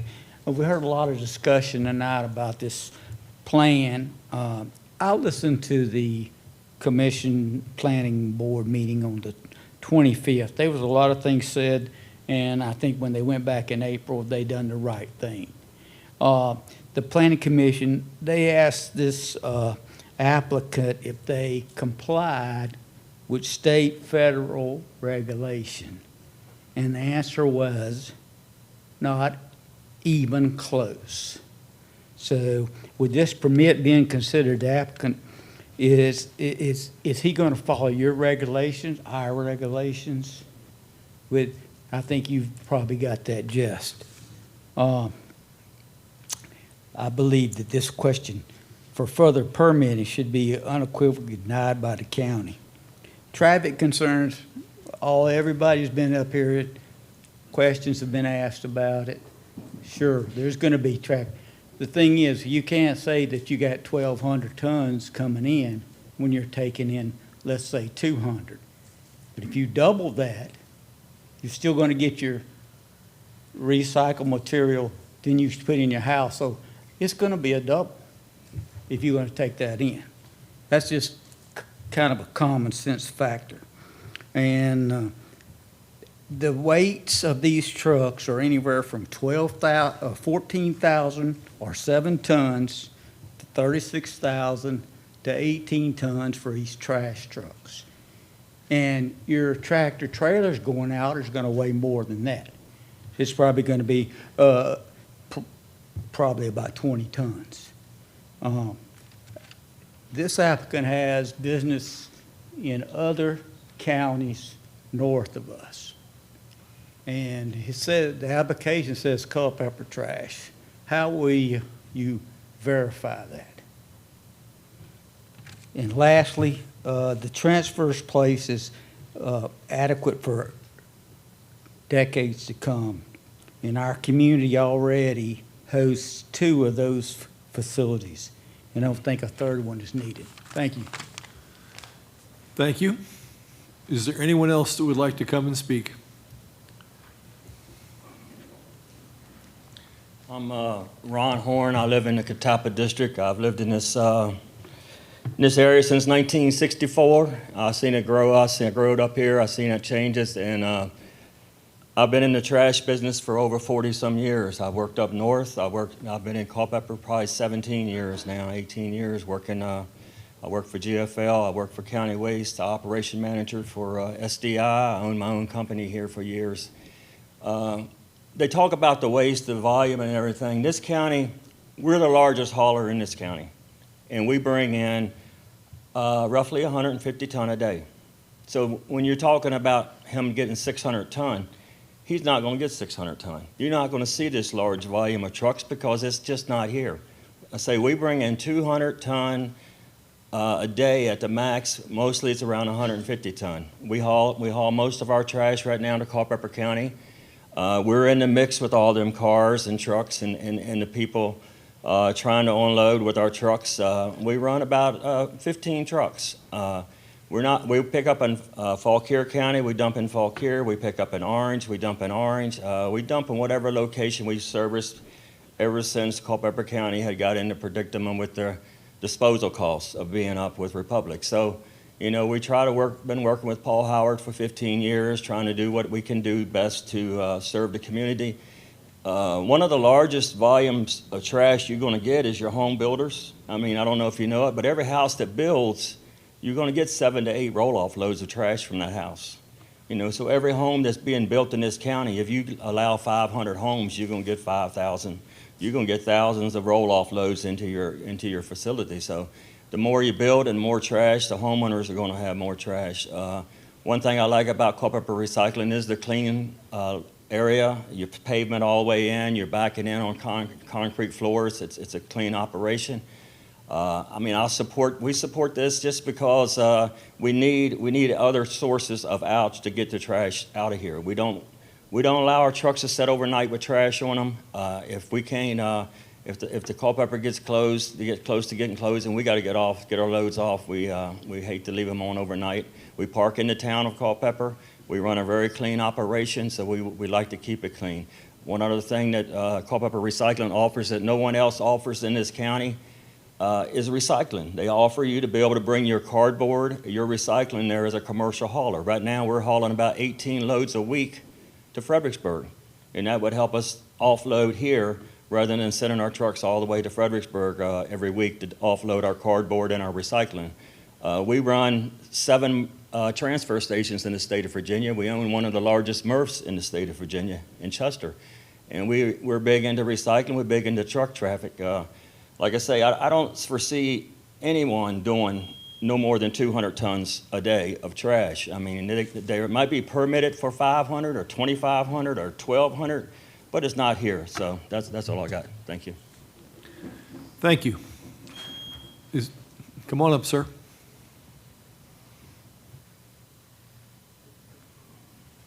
Hello, members of the board. Name is Nor Hunter. I've been around Culpeper since 1997, working with the Updike Industry Group in some capacity. I recently was made aware of what was happening, and my first question was, do we need it? Now, the Culpeper transfer station, a lot of people just say, hey, they're not taking in all their volume, but it's 400 tons per day, and they're at 100. The AMRF is at 2,500 per day, and we're at 150. So what I'm looking at is we have 10% of the volume that we're getting, that we're using, and we have all that space still left over. So having another MRF especially into that area, because the AMRF happens to be right across the street. So the traffic is already heavy, and then we're gonna add 600 tons more, which is equivalent to 100 trucks a day going in.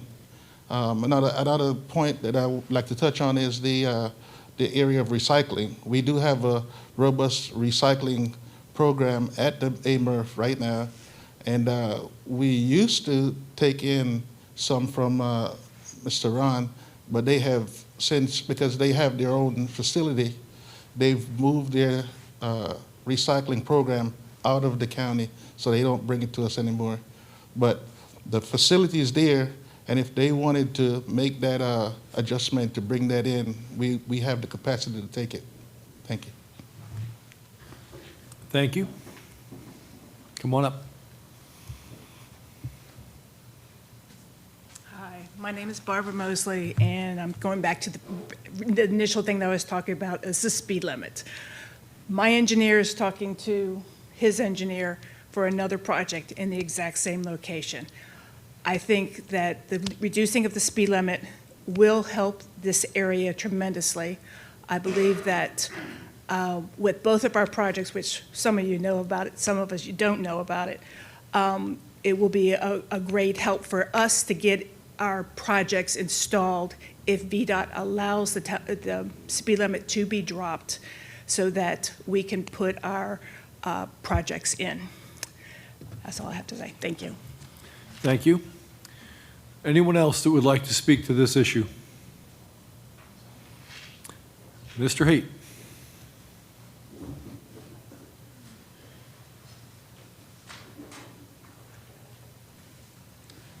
Thank you, Chairman, members of the board. First of all, I want to thank you for clarifying about and taking the time about the eminent domain. I appreciate that, and I'm pretty sure everyone else appreciate that as well. Time and time again, applicants come here with partial applications. Applicants submit pertinent information minutes prior to a meeting. This is done on purpose. This is done by design to not give you the proper time to review these applications. I have a couple questions. Question number one, has the applicant been in violation of any previous conditions? First question. Is the applicant currently in violation of any conditions, rules, or regulations? Question number two. Number three, is the applicant currently in litigation for non-compliance as it relates to his particular site? The Board of Supervisors need a minimum of 14 days to review these applications. And if these applications are not submitted in timely fashion, then you should deny it, period, because you need time to review these applications. This application isn't needed. Culpeper service, this application isn't needed to service Culpeper residents. Our transfer station can service Culpeper's current need, and I believe Paul Howard Mr. Howard said at a previous meeting or sent paperwork that our transfer station can satisfy our future needs as well. This application will attract a massive amount of large trash trucks from surrounding counties. Culpeper isn't responsible for the trash for other counties. Other counties create their trash, so make them dispose of their own trash. Deny this application until any and all, if there are any litigations being serviced. The bottom line is it does not benefit Culpeper or its residents. I love it when an applicant comes here asking you to approve the application, and then they tell you they will talk about the site plan at a later date. To me, that's insane. Deny this application. It's a public safety issue, plain and simple. The gentleman that spoke previous to me, he made it crystal clear that the problem that we have in Culpeper with the trash is all the houses that you guys are allowed to be built in Culpeper County. Thank you very much. Thank you. Is there anyone else that would like to come and speak? Hearing none, we will close the public hearing. Discussion, further questions from the board? Mr. Chairman, I got a question for Mr. Howard, if he can answer it. Do you have any idea how many tons of waste are coming from the housing that's being done into our transfer station today? Total, no. Significant amount? Yeah. I mean, he's right. It's 4 or 5 roll-offs per house. We get about a third of our trash is commercial coming in there, and a lot of it's roll-offs from houses.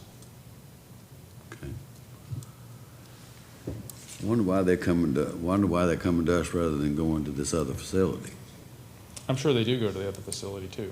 I think they don't all come to us, but I'm sure some of the smaller haulers do. But some of the larger haulers have other outlets for their waste.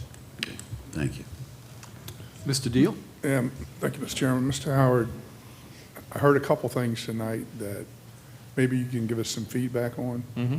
First is the difference in the tipping fee compared to what's coming in as far as revenue. It's 80, 60 or something like that. And the other is the gentleman is proposing that he can save the county $12,000 a day. Do you have any input on that?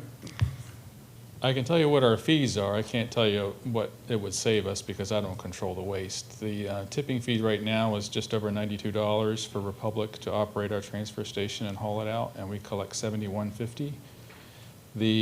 A lot of the revenue loss that you saw on those graphs up there is because we do not charge residential customers that come in with less than 500 pounds or the town. That's why that number is as high as it is, because we don't charge those customers. We collect revenue on just over right around 60% of our tonnage. About 40% comes in for free. Mr. Bates, or Mr. Deal, are you finished? Yes, I'm still unclear on if it's feasible that it could save the county $12,000 a day. I'm confused about that. There's 2 outlets right now for trash in Culpeper.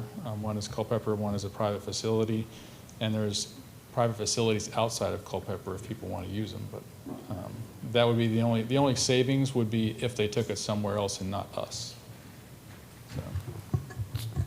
So, Mr. Howard, the presentation that was given by the applicant stated that we're somewhere in the 46, 47, 48,000 tons a year. Is that right? Is what we take in at Laurel Valley? Yes. So it varies, but that's about average. If you take that number, based off of the comments that the citizen made from GFL, and if he's bringing 200 tons a day, or let's just say for a yearly amount of 21,000 tons, and you multiply that by the difference, it's not $12,000 a day, but you could very well be saving somewhere in the neighborhood of $500,000 a year in transport of hauling waste out by Republic. That's a fair Well, the only savings is the difference between what we collect and what we pay. Right, But, the yeah, there would- 20-some $20 a ton, yes. Right, so that you take the 21,000 tons that would be diverted from Laurel Valley to a different facility, that would be a significant number. Yes. As someone that does a little math, and sorry to interject on math, I believe that the numbers add to 1,200. What Mr. Bates says, if you do the math and you come up to about 420,000 a year, and 1,200 times 365 days gets you about there. So there may have been a miscalculation on the 12,000, because 12,000 would be closer to 4 million, and we don't lose 4 million.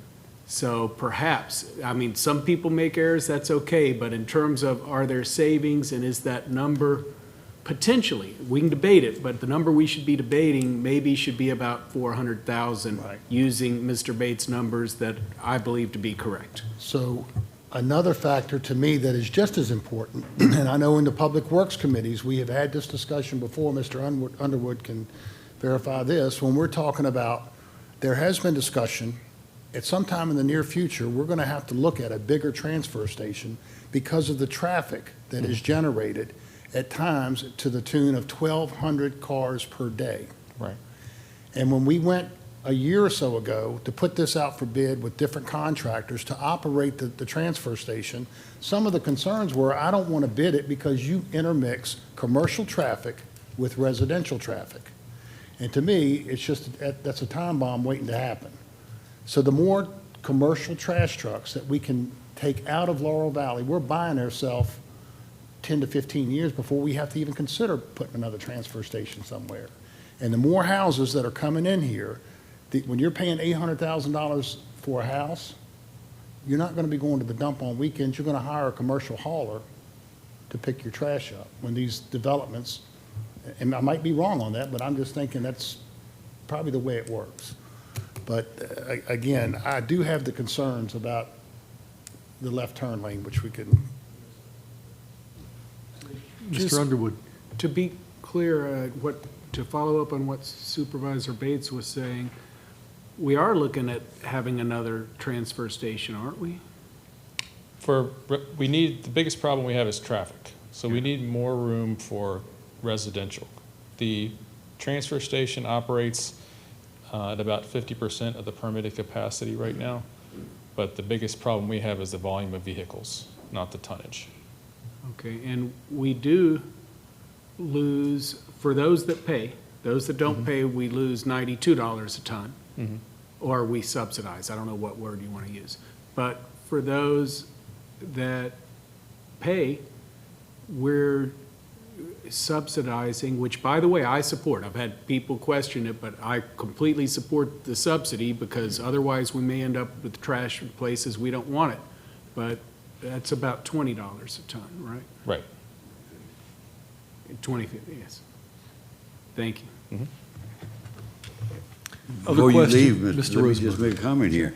If we're only operating at 50% of our capacity and our problem is traffic, then we need to separate the cars from the trucks and the people that are dumping. So we don't necessarily need another facility.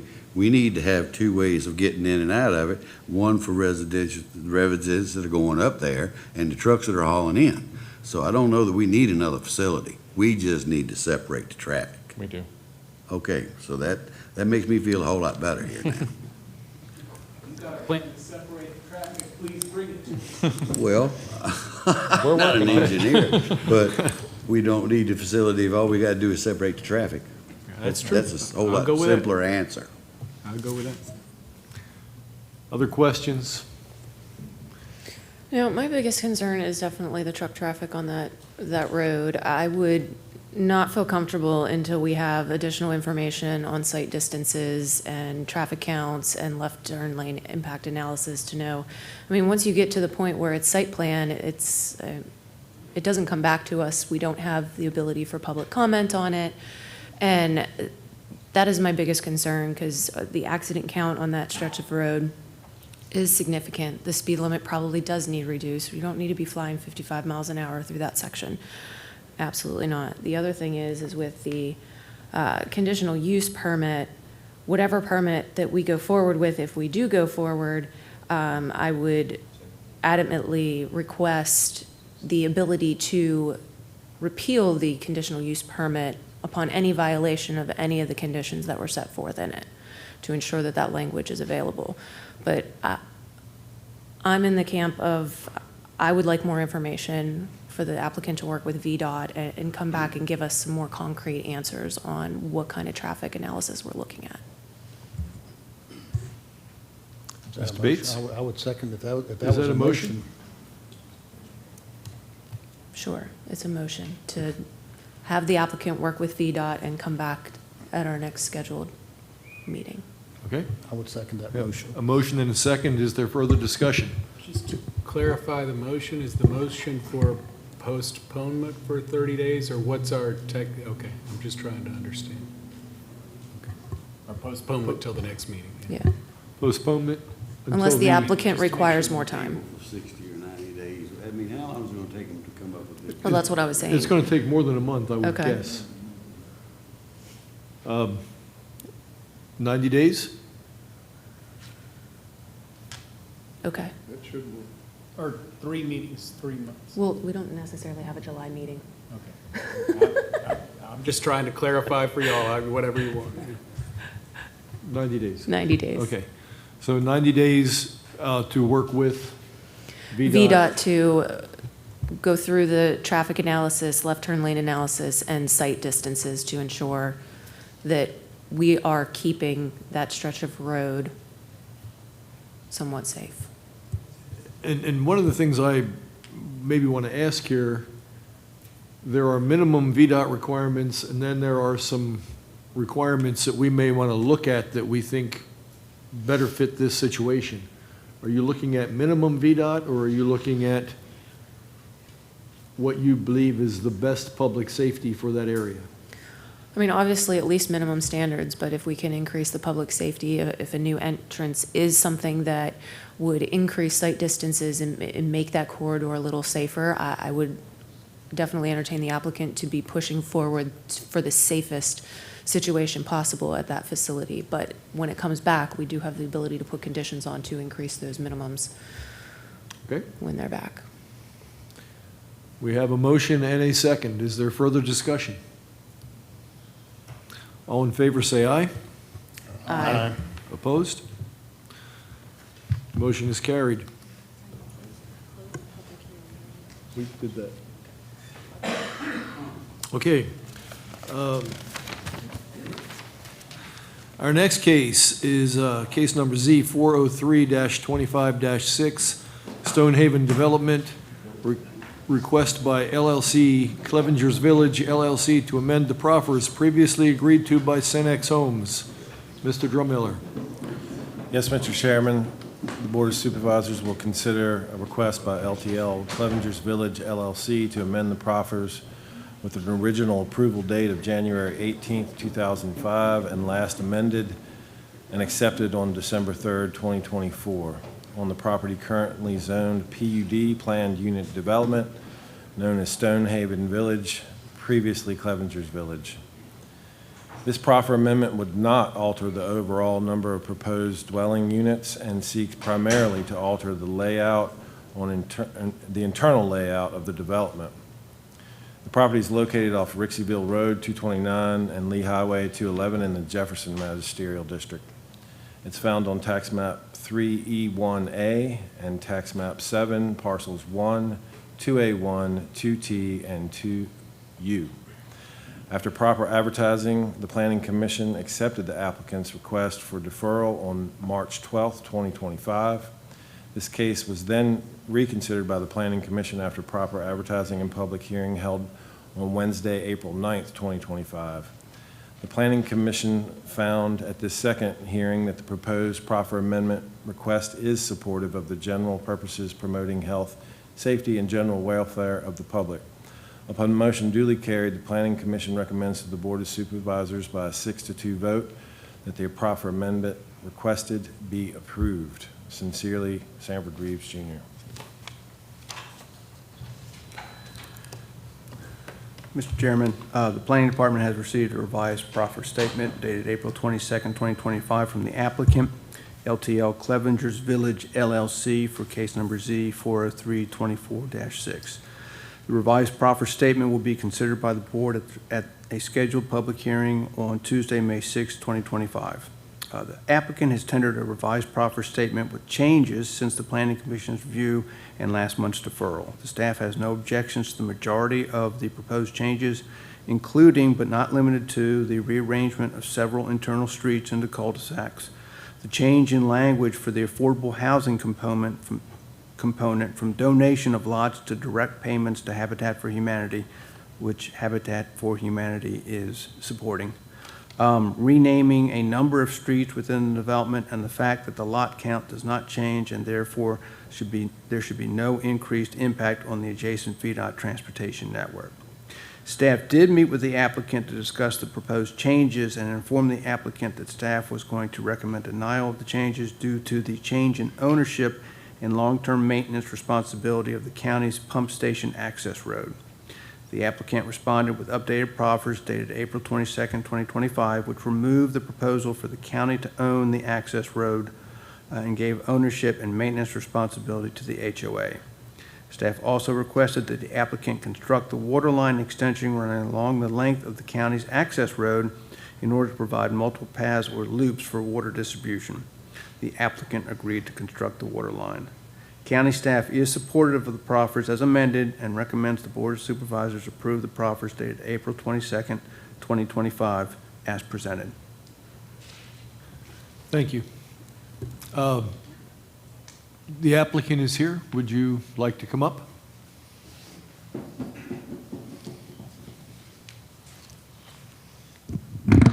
Good evening, Mr. Chairman, members of the board. My name is Brian Prater with Walsh, Colucci, Lubelai, and Walsh here tonight on behalf of Lennar, who is the applicant of this proffer amendment. We have our whole team here with us. That includes Jeff Edelman and Aaron Lawrence from Lennar, as well as Kevin Sitzman from Grove Slade, the traffic consultant, and our civil engineer, Mr. Doug Grover. So hopefully we can answer any questions you may have this evening. And as Mr. Cooley reiterated, the applicant seeks this proffer amendment for a few main reasons. Layout changes that will reduce land disturbance and environmental impact of the proposal, revisions to the Habitat for Humanity proffer, and some proffer changes to the transportation proffers due to some changes in what VDOT wants at a certain intersection. As noted in the staff report, as by Mr. Cooley, there's no residential unit count, no change in the residential unit count, no density increase. That means there's no increase in traffic, there's no changes in the external access points for the proposal, so there shouldn't be any anticipated traffic volumes. And in addition to not generating new trips, there's a monetary contribution towards the future roundabout at Jeffersonton and Rixieville Road. There's the limits of the overall land disturbance by about 14 acres, and then the elimination of a stream crossing. And then, probably most importantly, it addresses the Habitat for Humanity goals by providing funds in lieu of the lots. This slide shows an aerial of the property. Everything outlined in yellow is the original Stonehaven Clevenger's approval from 2005. The area subject to this proffer amendment application is outlined in purple. That's about 953 acres. The areas that are excluded from this proposal and are not proposed to be subject to this proffer statement that's before you tonight. So the commercial along 211, the river preserve that was dedicated to the county, Area 1, which is here, that includes the school site, that was recently dedicated to the county, as well as the South Wales Golf Course.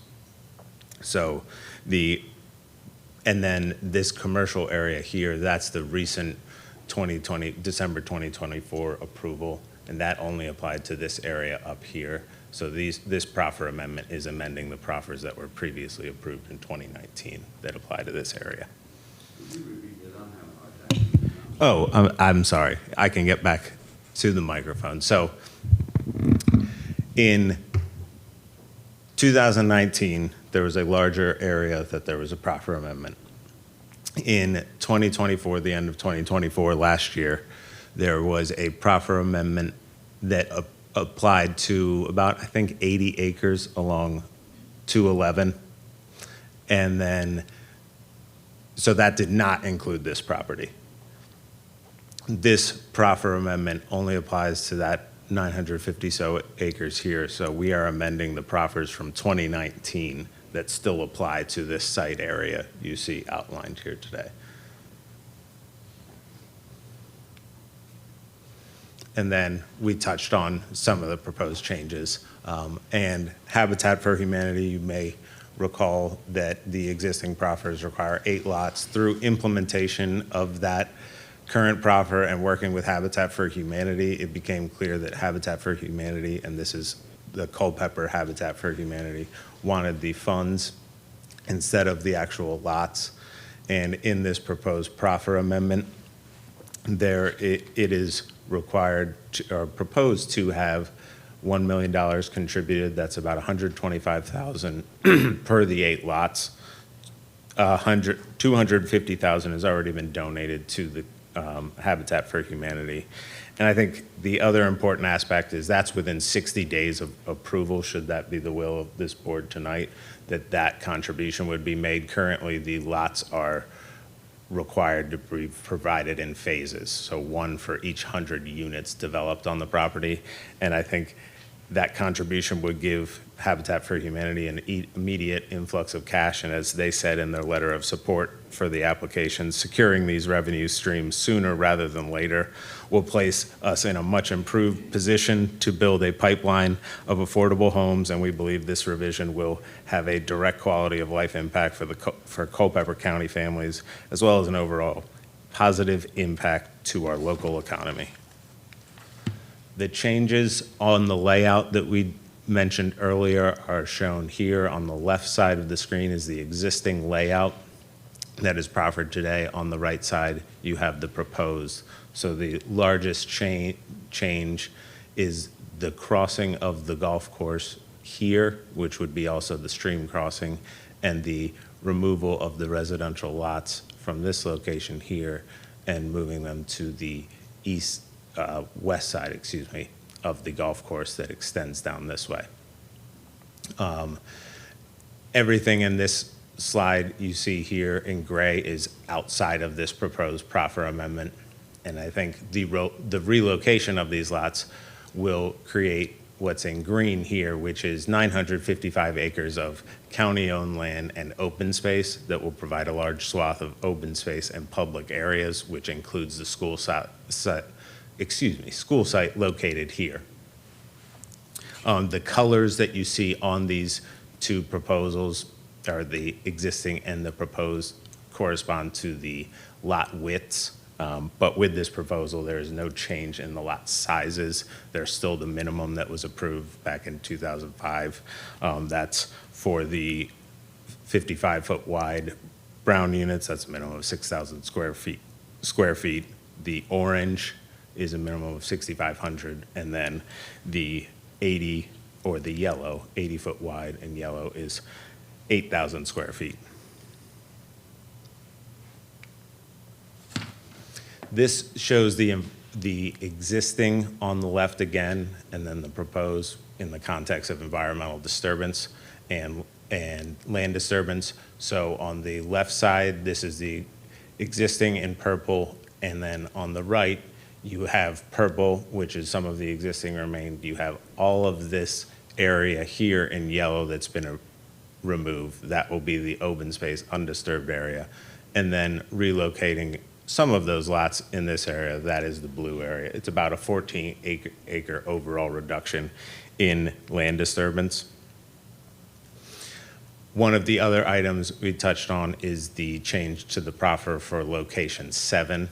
This is the Rixieville-Jeffersonton intersection. VDOT is now contemplating a roundabout for that intersection. There are proffered turn lanes today going on to Jefferson and also on to Rixieville.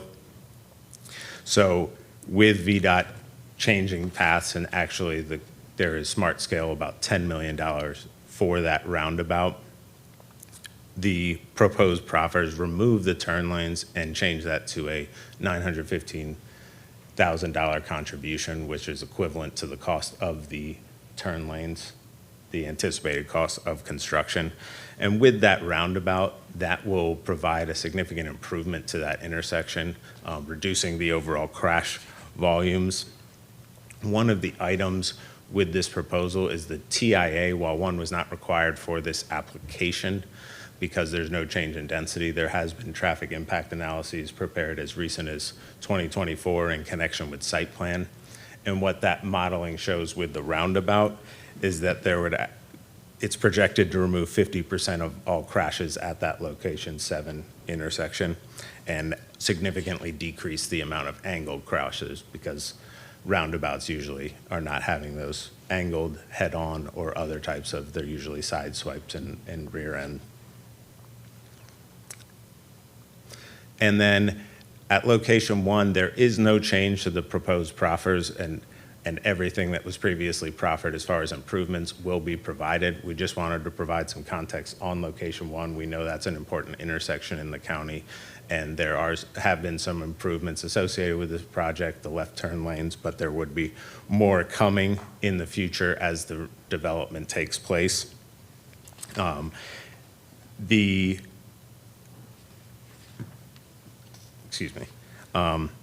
proposed improvements here include dual lefts. Let me go back. Dual lefts onto Rixieville, as well as dual lefts onto Route 211 from Rixieville. And in the most recent TIA that I had mentioned, with the improvements that will offset the development impacts, there is an anticipation of about 90% of the angled crashes to be reduced with those improvements, and then a reduction of 60% of all crashes. So those improvements are phased throughout the development. The next trigger in the phase is 490 residential units, and you will see more of those improvements coming. And then the last item that is a change is what was addressed at the Planning Commission. This slide shows some colors of the access road and travel ways. And this was something in working with staff with this redesign. There's no residential units here, so it's no longer a candidate for VDOT acceptance into the state system. So there was a question from staff as to maintenance of this road. We have provided a proffer statement that includes that the HOA would be responsible for everything in green here. And then everything in red is what remains today is county maintenance for these access and utility roads that would get to the water tower, the pump station, et cetera. The applicant will still pave all of these roads, and at the time of paving, the maintenance obligations will either transfer to the HOA for what's in green or the county for what's in red. And then in working with staff on that, there was a question about the water line extension that you see in blue here. This was always contemplated in the water sewer agreement, but I think there was a desire to have the water line, it's a redundancy line for the neighborhood, and there's a desire to have that sooner rather than later, and the applicants agreed to put a trigger of the 564th residential occupancy permit to extend that water line. This is a rendering of the clubhouse. One of the things with this proposed amendment is to delay the delivery of the clubhouse within 1 year of the 491st residential occupancy permit. What that will do is allow Lennar to provide a more detailed design or an enhanced design similar to what you see on this rendering, and gives them a little more time for that planning. Some of the other things that are coming through that you all are familiar with, and I will go quickly, is the school site in the area that has already been dedicated to the county. This is an example of what their engineers prepared to give the county an example of what could fit in that about 70-acre site for the middle school and elementary school. The architectural commitments that are still required through the proffers that will allow for the development that you see today, which is a vibrant community that's still developing and provides a very good housing type in this county. You have the river preserve along the Rappahannock River here with the ball fields that are still in this area. And then meandering through the golf course, you really have a vibrant community where people can walk around, enjoy the amenities, enjoy the open space, and think it would be, as well as Silver Dollar Lake, and think it's a great thing to keep developing, and the applicant is looking forward to continuing that development and would respectfully ask for your support for several of the reasons, including the revisions to the habitat and the layout. That concludes my presentation. I'm sorry, I know you all had a long night. I'm happy to answer any questions you may have. Thank you. Are there any questions?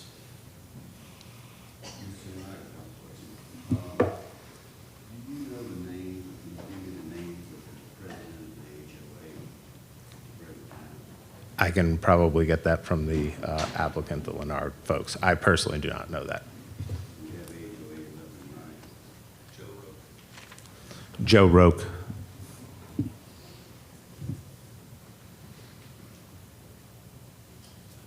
Did you do any traffic study at all, reading into your changes? What might happen with traffic? Yeah, so included with our application materials in the initial submission, we had our traffic consultant issue a letter. It was analyzing that there's no additional trips and exactly what you're saying, the internal changes, which are not anticipated to put any additional traffic on Jeffersonton or have any impact on the surrounding road network. And I'm happy to have the traffic consultant come up and speak to that a little more eloquently. Other questions? Mr. Bates. Yes, Mr. Chairman, to touch on the traffic study again, and when you look at the number of houses that you've moved in a condensed little area, which are within earshot of 621, I don't know how any traffic study could say that that those number of houses isn't going to dump out on 621. And I agree that, yes, we are putting a traffic circle there through smart scale due to the number of crashes, but that secondary road is not designed to handle that kind of traffic. And, you know, had I been involved in the 2005 approval of this with all of these cul-de-sacs and houses on top of one another, I can tell you, as someone who's very connected with public safety, I would not have approved that. I wouldn't have supported that.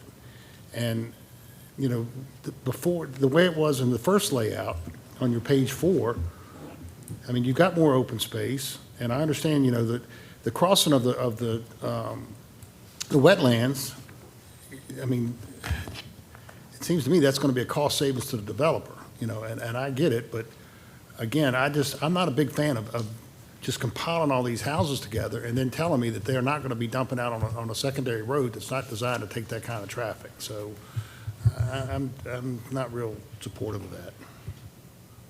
And thank you for your comments. I would like to have the traffic consultant come up just to address your concerns. Thank you. For the record, Kevin Sitzman with Grove Slade, the transportation consultant on this. I think to clarify, the most important piece here is not that there won't be any traffic on 621, right? That this development won't add traffic to 621. All of the layout on both the left side of the screen and the right side of the screen, all of those roads connect back to the spine road. And so there is no change in the traffic that is on 621 with the original layout or with the new layout, because everybody who could go to the spine road and go down to 621 to get over to 229, that hasn't changed between the layout. So just wanted to clarify that. The traffic studies, when we scope those with the county and with VDOT, generally focus on the external points. Those, because the traffic volumes on any of those individual cul-de-sacs or minor side streets are relatively modest compared to the carrying capacity of those roads, those aren't looked at internally, but there was no change in the operation, and the traffic study previously and the newer traffic study in 2024 both concluded that the operation at the Spine Road and 621 and the 621-229 intersections, that there was not a change with this, and that the connection I believe it was intersection number 8 shown on the diagram before, but the connection of the Spine Road down to Jeffersonton Road, that operates adequately. Mr. Bates. Mr. Chairman, I appreciate your explanation, but it would stand to reason that from the first picture, with less houses put on top of one another, that you would be more apt to carry the traffic to the 211 exit. I think it was 1, 7, and 10. I don't have it in front of me. But anything that we could do to encourage ingress and egress from the development on 211 would be much better than dumping on 229, which is, in my opinion, right now is overly run right now with traffic. We'd be better off getting it to 211. And a lot of the people that are living in this development, I would assume, are working in Northern Virginia.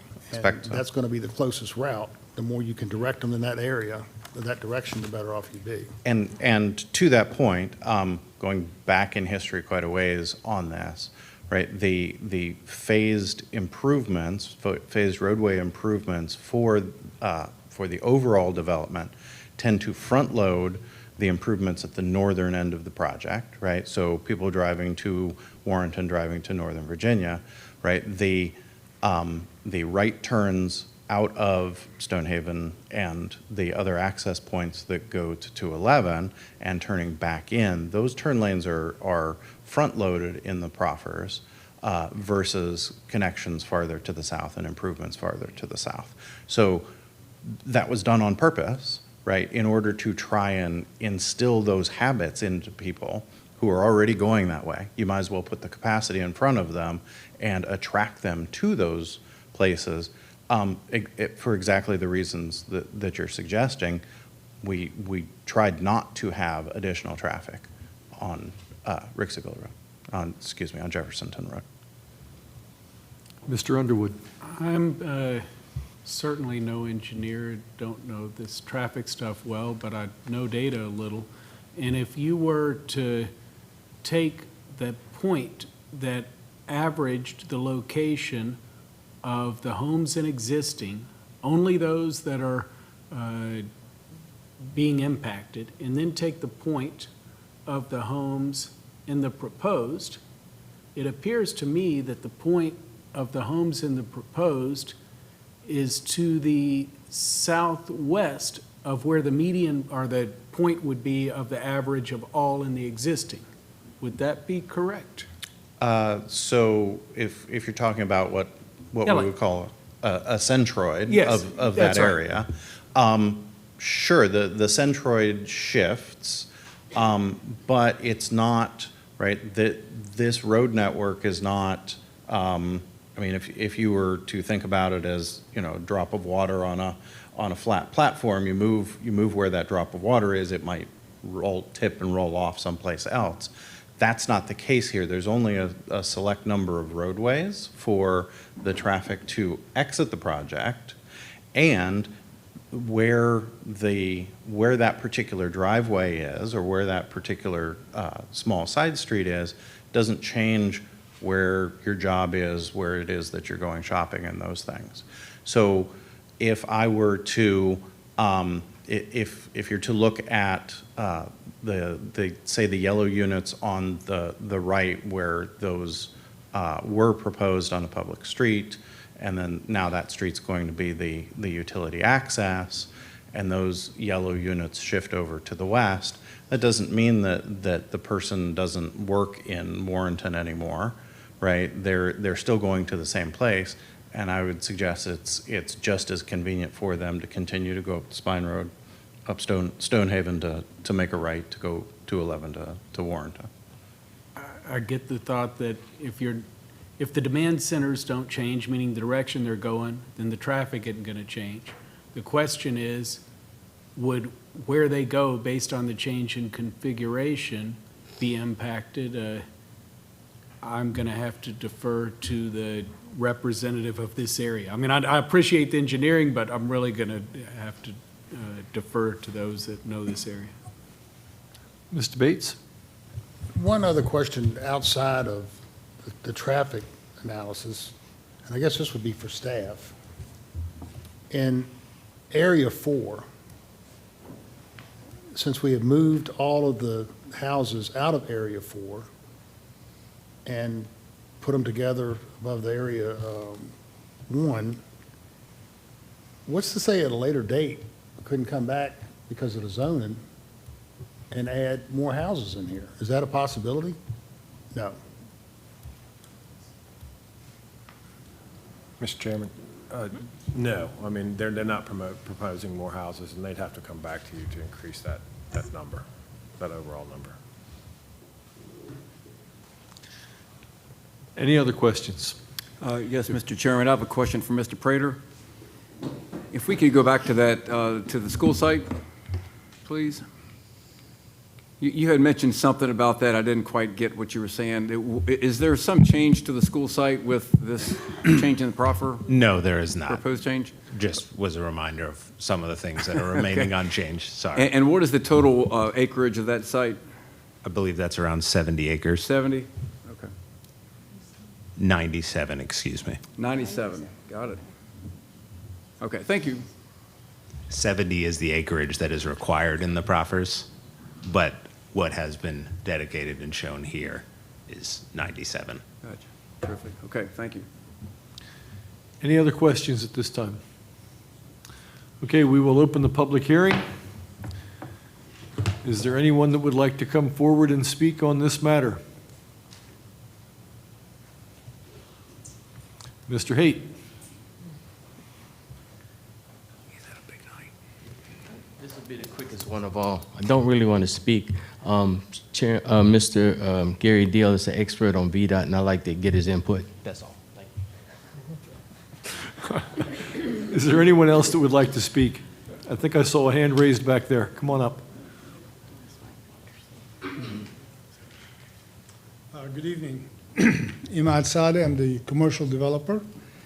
I'm here to speak with regards to concerns that we have. We do believe with the implementation of this proffer amendment, there'll be a diversion of traffic away from the commercial center. That's very concerning to us. Secondly, the proffer amendment, the start of the transportation section, the bottom of the first paragraph, a statement was inserted that all the off-site transportation, proffer transportation that were implemented back or requested back in 2005 and reaffirmed again in 2019 and in 2024 will be subject to change by a simple site plan submittal. That in itself introduces a huge unknown for the commercial development. We cannot market a center not knowing how the entrances to the center is going to be. So that's the concern that we have. And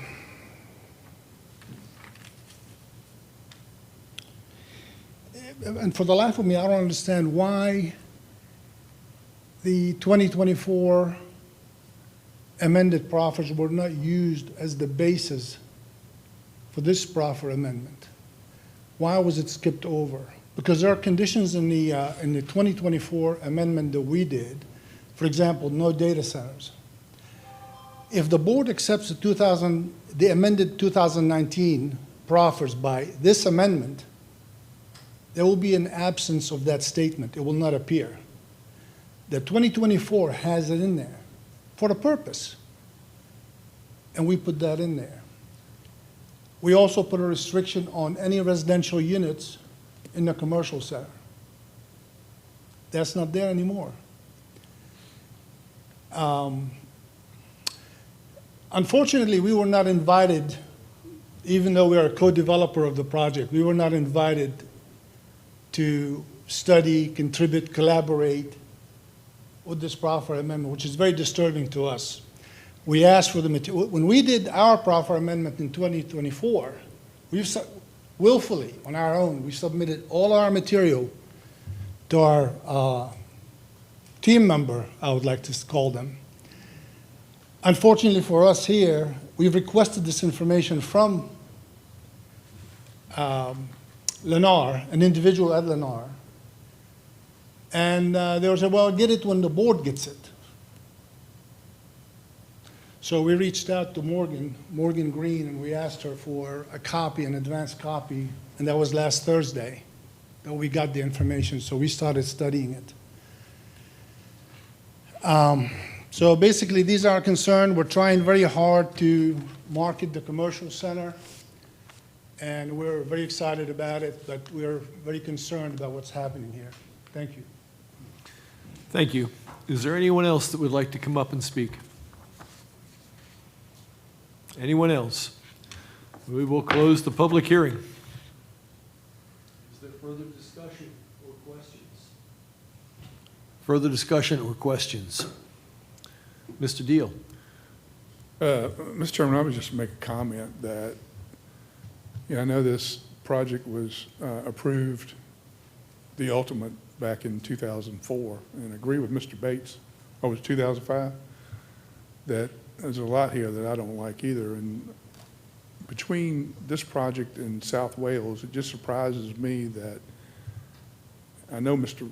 Rosenberger, he was against it back then, but even with the board back then, we think 229 should have been 4-laned all the way from the intersection of 211 down to the end of where this project is going to end, or to 621. It just really surprises me that that at least wasn't worked out back then when this project was approved. But I agree with Mr. Underwood that when I'm on the fence about something, I always defer to the district supervisor, so I will do so tonight. Mr. Bates? Well, I'm just going to say, I'm going to put this out there, that this proffer amendment was one of the most convoluted, hard to digest documents I have ever had to review since I've been on the Board of Supervisors. And, I understand the known, but it's the unknown that scares me. And, again, being chairman of public safety, to me, that's paramount. And I don't want to see us do anything that is going to add more traffic in that intersection. I don't like the fact that we're adding, as Mr. Deal stated, more traffic to 229. We need to do everything in our power to divert this traffic to 211. And, we just went through an amendment in December to promote and make a sustainable, a viable commercial center that is going to be a huge tax revenue to the county without the burden of the houses. And I just don't want to see us do anything that is going to jeopardize that. And I just, for that reason, I'm not going to be able to support this, this change. Any other comments, questions? Ms. Gugino? Yeah, the change in the number of houses isn't going to change, but now we're packing them all in right on top of each other. And that's one of the common threads of every type of housing discussion in Culpeper. Quit putting these things right on top of each other. I look at that little snake that goes around where there's like 4 different rows of houses. All I can think of is, what is a school bus going to do? How many times, where the stops are, how is it going to be maneuvered? I mean, those impacts can be huge, adding time to already elongated bus routes and different things like that. And I too will follow the district supervisor, but I have a hard time accepting a lot of these changes. Mr. Rosenberger? Yes, sir, Mr. Chairman. Thank you. As been stated here earlier, I've never fought a project any more than I fought this in 2005. I think the board missed the boat. We could have had a whole lot better project. We could have had a lot less houses, but we got this to work with here, and that's what we're doing. But I have to share with you, I went to Stonehaven's website yesterday or the day before just to look, and I was looking for the president of the homeowners association. So you've got your whole association. They've been elected by the people that are there, correct? No, they're appointed by the developer. By the developer. At what point in time will they elect their president and vice president and treasurer? When we turn over the association, we have to. And that's at what house number? 762. When you finished? When we finish it. Okay, thank you. That's what I was looking for. But in going in it, one of the first things I noticed was it said that you were located in the beautiful city of Jeffersonton, Virginia. You know, there's a lot of difference between a village and a town and a city. The city kind of got me excited because if it was a city, we wouldn't have to educate the kids that come from there. You'd have to do all your own things and you'd have taxing authority just like the county. As I went on a little further, it went down to talk about schools, and I quote, provided by Lennar. And I said, damn, I didn't know Lennar's built any schools in Culpeper County. But it's a mistake on your part, but I think it just kind of didn't set well with me. But I have to say, I am very much supportive of giving money to Habitat. That's what should happen.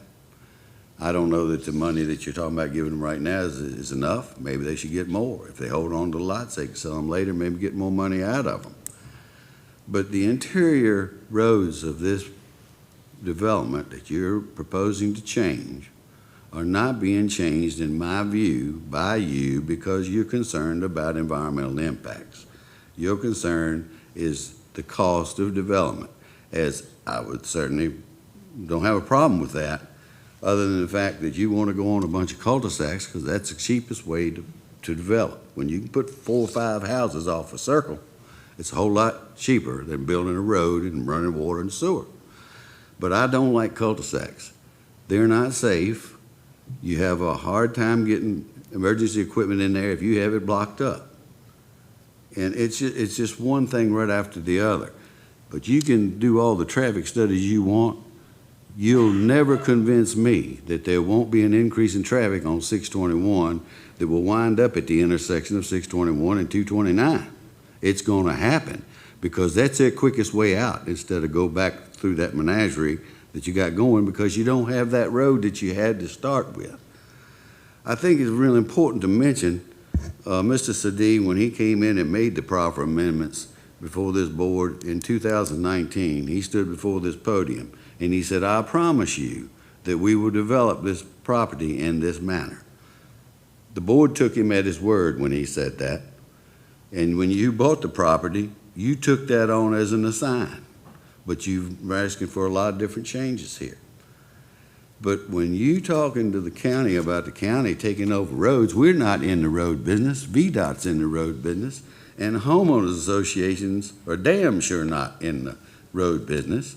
And you're gonna strap them with maintenance of roads in a development that you're doing, and they don't know about it. They're not gonna have an opportunity to weigh in on it.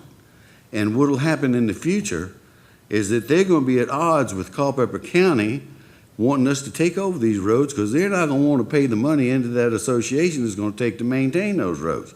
That's a recipe for disaster. I wouldn't even think of it. And I could go on, but I think I'm ready to go home, and I know y'all are too, but in light of some of the things that I've mentioned, Mr. Chairman, I would move that we deny this proper application. We have a second? We have a motion and a second. Is there any further discussion? All those in favor say aye. Aye. Opposed? Motion is carried. Is there any further business? We are adjourned.